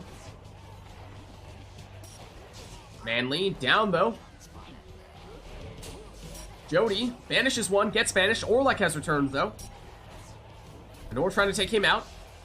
He gets rid of her sap. Oh, and look at that portal setup there. For the 25 damage plunge from the Imp. No prayer beads, so no Raji for this round for Anor. And we assume Core likely has some rekindling here. If he does not, then one score is all Anor needs. That is currently the situation Core finds himself in as well. That much is for certain because Anor has already used her rekindling. This one could be a sudden death match right now.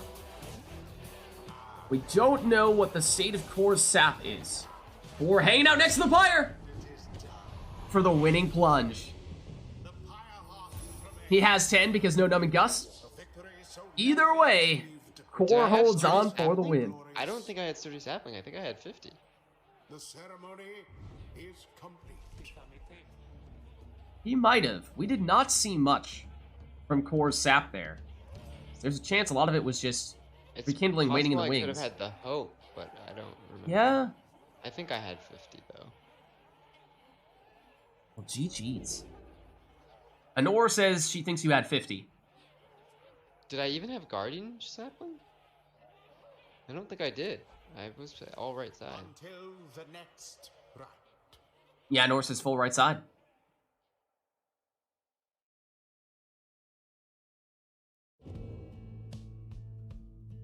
All right, well, that was customized off. Totally randomized teams for both sides.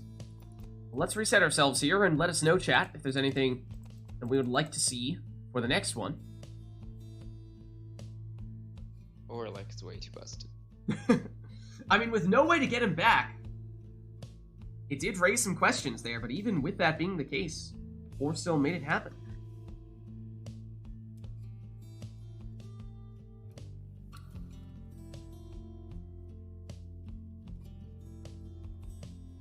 I thought the combination of Orlek with no way of getting him back more quickly, and one of your few more reliable ways of getting an exile back, your sap, having that Black Heart and sometimes coming back as a Howler would cause you more problems than it did. On one occasion we saw you were waiting to get one defender back, and that defender was Manly, and he came back as a Howler. But that could have certainly happened more often because all of Core's exiles were ones that take a long time to respawn. Yeah, Palmas was Web Lanthorn for Anor. Saw that near the end. But it can't be triggered by the explosions. Oh, that's rough. Okay, hold on. We do have some requests here. Let's double check. Potato says full one side on the masteries for all exiles. Every exile must be either all left side or all right side. Strange Voyage is the song. And we will be at the Glade. We don't have Strange Forge built in, do we? I don't think we do.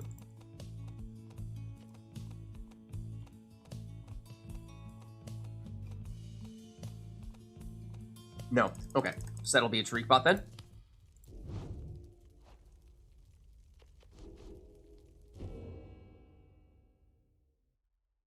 Right. Some exiles can be all left side, others can be all right side. But if you go down the left side, you're going all the way. If you're going down the right side, you're going all the way. At least on that specific exile.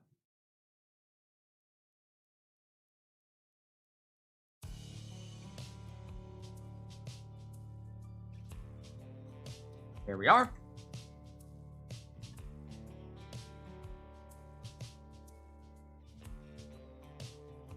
Okay. I think that just about covers it. So let's get started.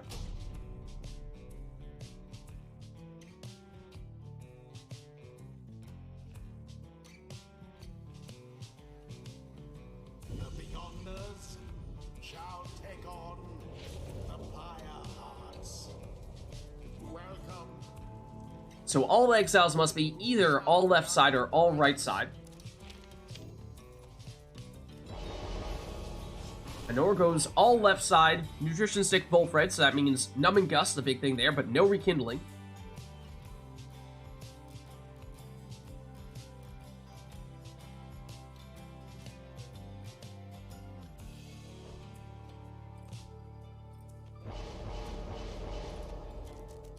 4. All left side stowaway means bottled void false step.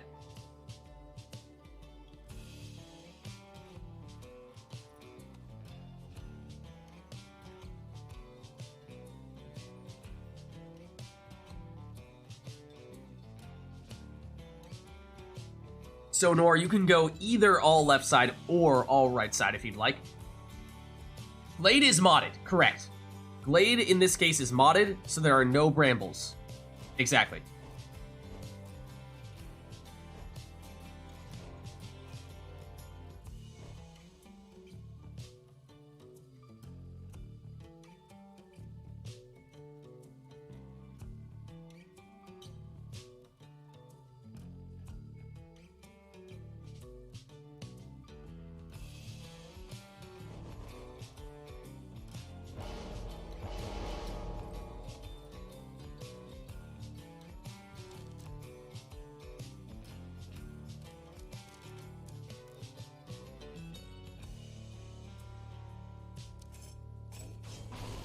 Alright, and Nor settles for headwind here.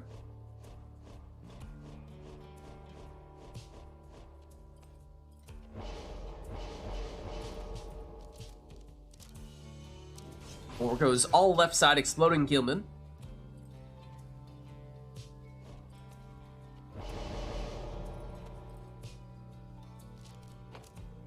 And for Nor, all left side, Titan Tooth Pamotha, so she will stun anyone that she flies into, and she can switch places with her closest ally.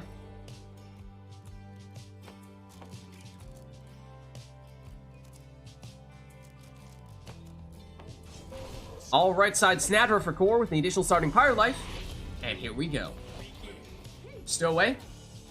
Gets blocked. Anor. Pamotha blocked. Brings back a friend.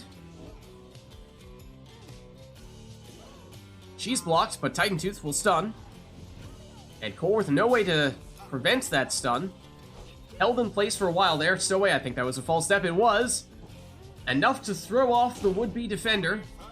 And set up this 20 damage throw. Stowaway that time walked into the sapling. But Core looking to bring her back and does, triggering the Bubble Void once again. Snadra for Core. Bring everyone back. Stowaway deliberately hops in and triggers false step. And throws in a quick 16 damage throw this time, so slightly less than the Stowaway's maximum. And with for Anor. Blocked. Brings back a friend.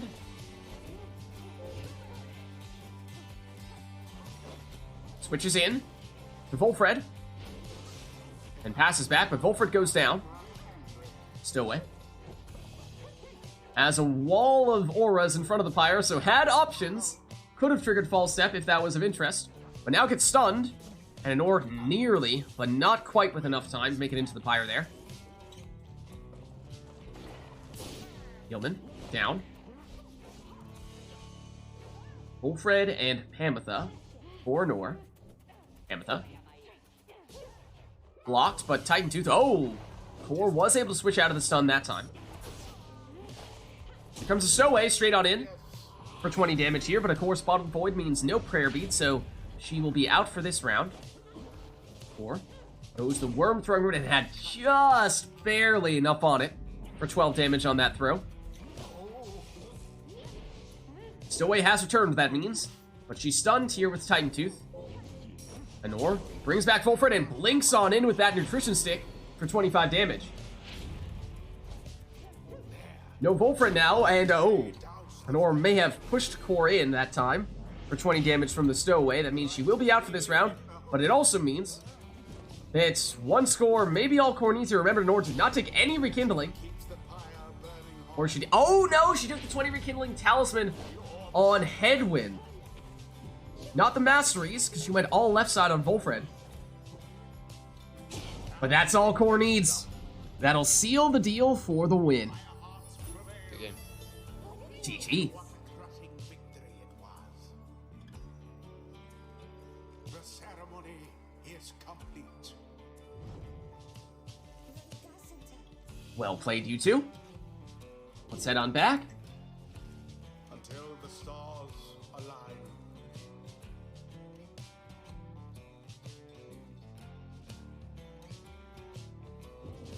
Alright, and let's reset ourselves to our defaults, but I should note, it is starting to get a little late, so I'm thinking we might be looking at our penultimate rite here, meaning the last rite in which we take requests from chat before we go into our liberation rite, in which we won't take any requests. So, if there is anything in particular that you really want to see between these two, this is your last chance to make it happen. So, let us know what we want to have for this one.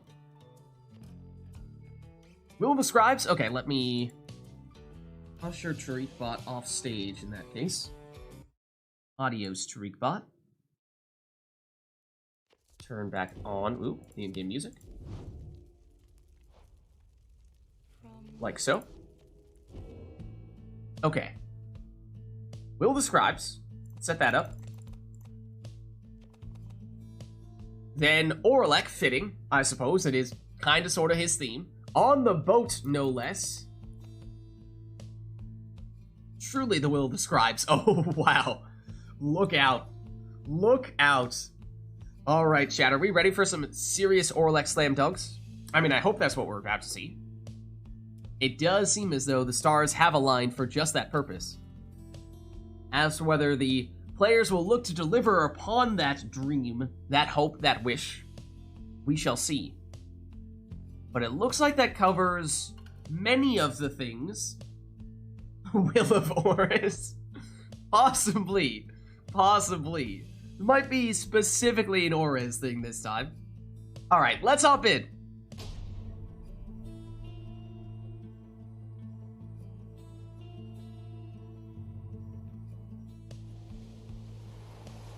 The Beyonders shall confront the Pirates. Welcome. Alright, so you must have Orlek. Who shall conduct the That is your one restriction here. And now, do the players try to set him up for maximum slam dunkage? Is the key question that we should be asking ourselves here.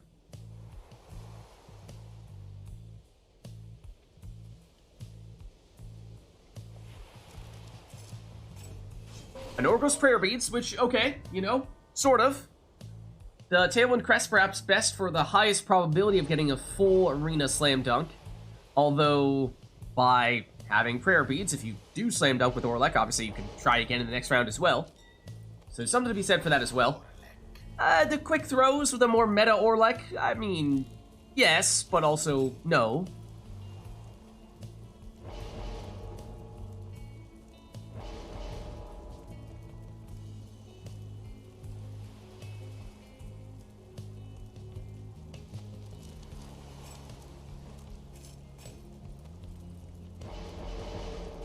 Alright, Weblanthorn Raji Inor was going to go one route, but then made sure that she went for the Infinite Stamina Portals as well, which might be another way to help set up Orlek here. And that does give her a way to get Orlek back when he gets banished. Bertrude with the Leech for core there.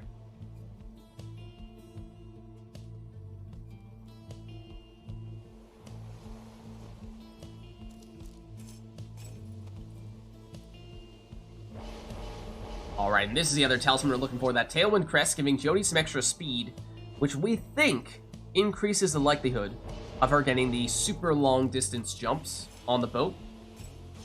And Weblanthorn Messenger into the last spot for core. And here we go.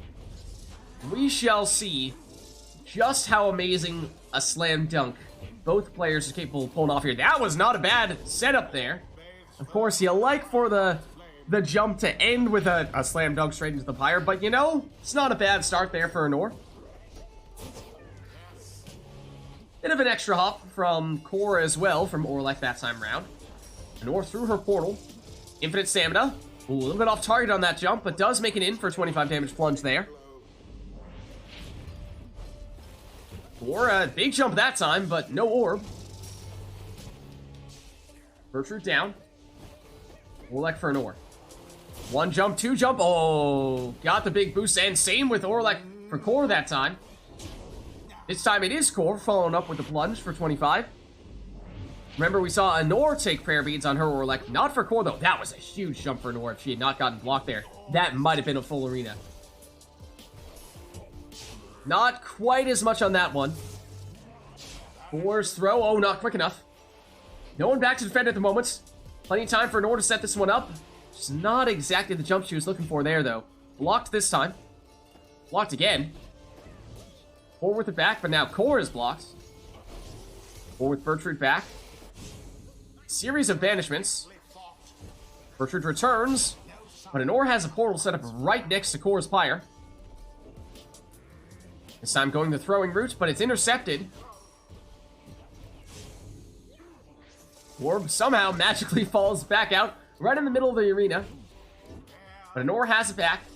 Looking for the big jump. Oh, only got one extra boost from the puddles, though. But plunges for 30 with Jody. That means one more plunge is all Anor needs here. That was another big jump. 4. Blocked and banished. Orlek. That's not exactly what she's looking for, although the second one was not bad. Just barely off target, though. Opportunity for Core here.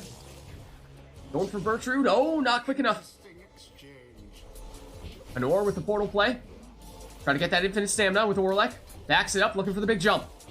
Oh, not quite. Not quite what she's looking for. Wants to get an additional boost for the full arena plunge if possible. 4. Banishes one with the throw.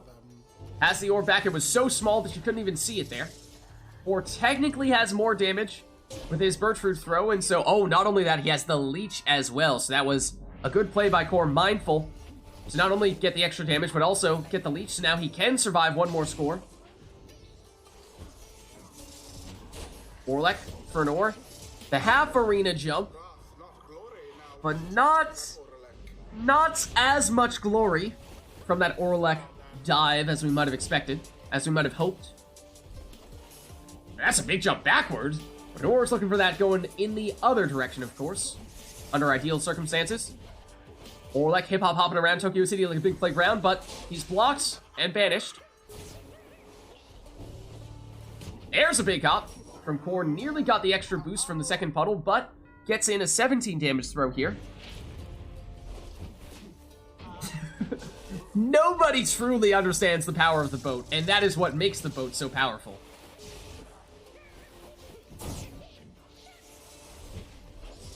Orlek for Anor. Oh, nearly. Not quite the airtime she was looking for, though. And Orlek goes down. Anor with just Raji here. Waiting to get those demons back. This is Jody. Oh, big jump from her, but she's blocked. 4 defenseless, or rather Anor defenseless, so time for Core to throw this in for the full 30 and the leech. That has been key. It gets Core back up to 25, which is exactly how much damage Orlek has. Whoa! Big jump. Over jumps the Pyre, though. Probably would have had the airtime if that was initiated from Anor's side of the arena to go the full arena. But alas, started the jump from about halfway. Orlek backing it up. Oh, gets the extra burst! And plunges for the win. Good game. GG. They brushed aside their adversaries without too much trouble. Thus end this night. Nobody fully understands the way that the boat works. All we do know is that it is good for the occasional amazing full arena slam dunk. And there's not much that beats that. Alright guys, but I think it is just about that time for us to have our final rite of the night, our liberation rite at that. May not know how it works, but at least it has a cool name. Exactly. And cool results as well, most of the time.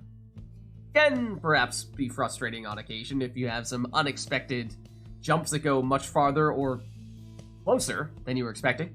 But, I believe it is just that time. For our final rite of the night, our liberation rite. No request for this one from chat. We will have both players taking their preferred teams, and it will, of course, take place at none other than the Fall of Solium.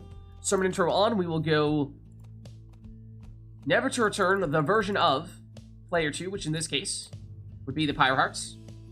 Are we ready? let us begin.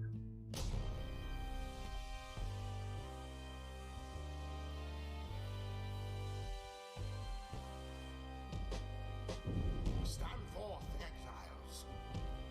You are gathered at the fall of Surium. You have this opportunity to prove your worth. Let us determine which of you is the superior. Prepare yourselves, Beyonders. Fire hearts, stand ready. Alright, as I was saying, this will be Begin forthwith. our final of the night, our Liberation Rite. No requests from chat, both players taking their preferred teams to finish things off in style.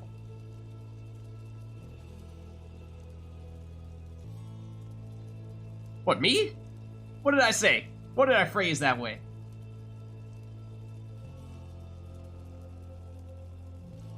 Oh, Brighton. I was like, what'd I do? Did I do that?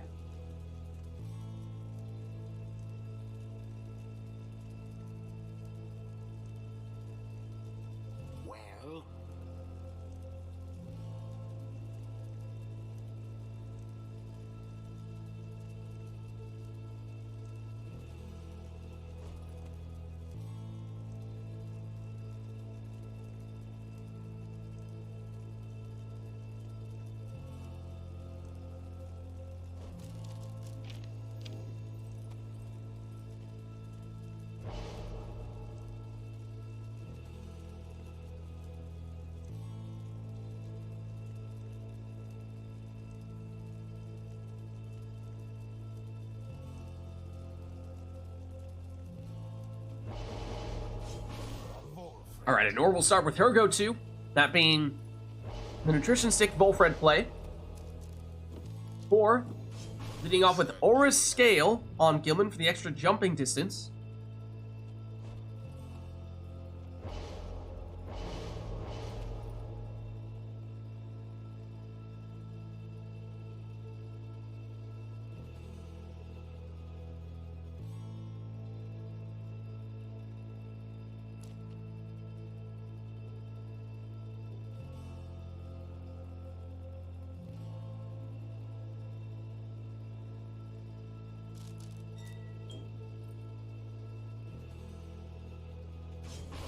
Anor with the rare offensive imp there with Astral Eye. Extra damage when he scores.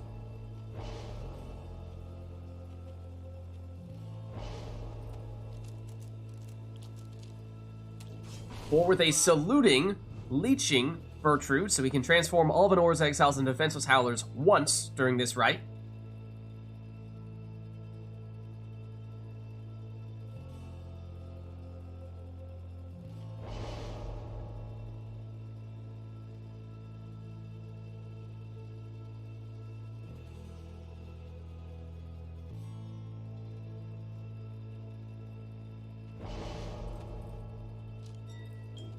And Anor finishes with a Meta Jody.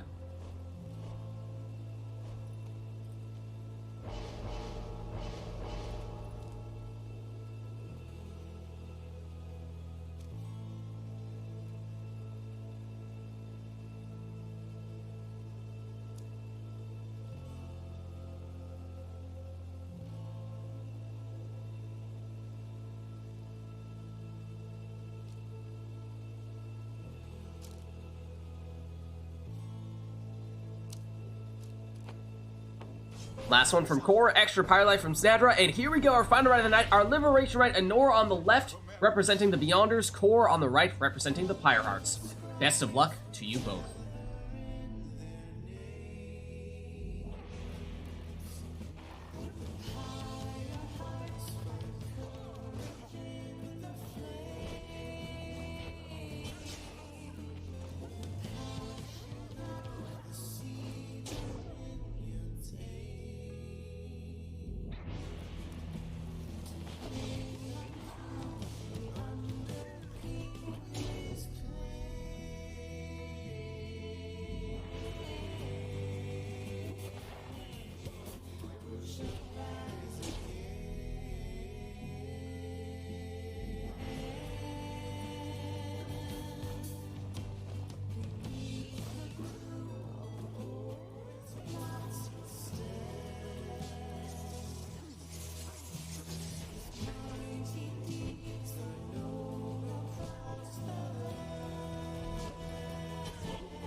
And there it is.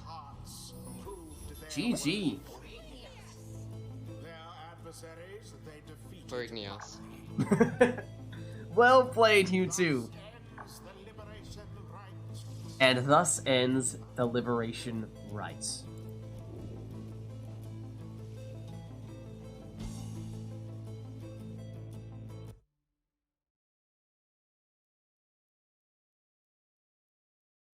Alright, well, like we said, that was our final night of the Rite? Final Rite of the Night. Our Liberation Rites. So, well, with that, I am going to duck out of Discord, but I will catch you guys later. Let us free them from remote play, although I believe, yep, no, they've left already. They're good. They're good. But I'm not done with you just yet, chat. That was our final rite of the night, our Liberation Rite. But thank you, everybody who participated in the rites today. Thank you, everybody who gave us the requests in chat as well. We had a bunch of good ones today. This was, of course, Pyre Community Rite Night, which is the place for all things multiplayer Pyre. If you are interested in getting more involved in multiplayer Pyre, the best way to do so is by joining the Rite Club Discord server, which you can do by clicking on that link right there. My name is Lids. I'm hosting these Rite Nights, which we are doing every Sunday. Other than that, Friday nights was previously our Mass Effect stream night, although at the moment we're kind of looking for our next game. So if you guys have any suggestions, any recommendations, any thoughts, then let me know, because not necessarily locked anything in just yet for that Friday night stream slot. Saturdays, however, is Mass Effect 3 multiplayer, in which we take requests from chat as well, and then, like I said, Sundays, of course, Rite Night. Then on YouTube, Lids is there as well, posting the VODs for all those streams, so if you missed anything, you can catch it there as well. Also, recently finished our Transistor playthrough. We zoomed through that. And so we're going to have the VODs for that posted on YouTube as well, so you can catch that there too. Doing some Gwent videos, the Witcher-themed card game on YouTube, as well as Thronebreaker, the Gwent campaign. And I think that's about it for things we're doing on the YouTubes. So, of course, if you haven't done so yet already, you can hit the follow button to get a notification for when I live. Also follow me on Twitter, @LidsVids. I post there when I go live as well. But actually, the best place to stay up to date on all things Lids is by joining my Discord server, which you can do by clicking on, if I spelled it correctly,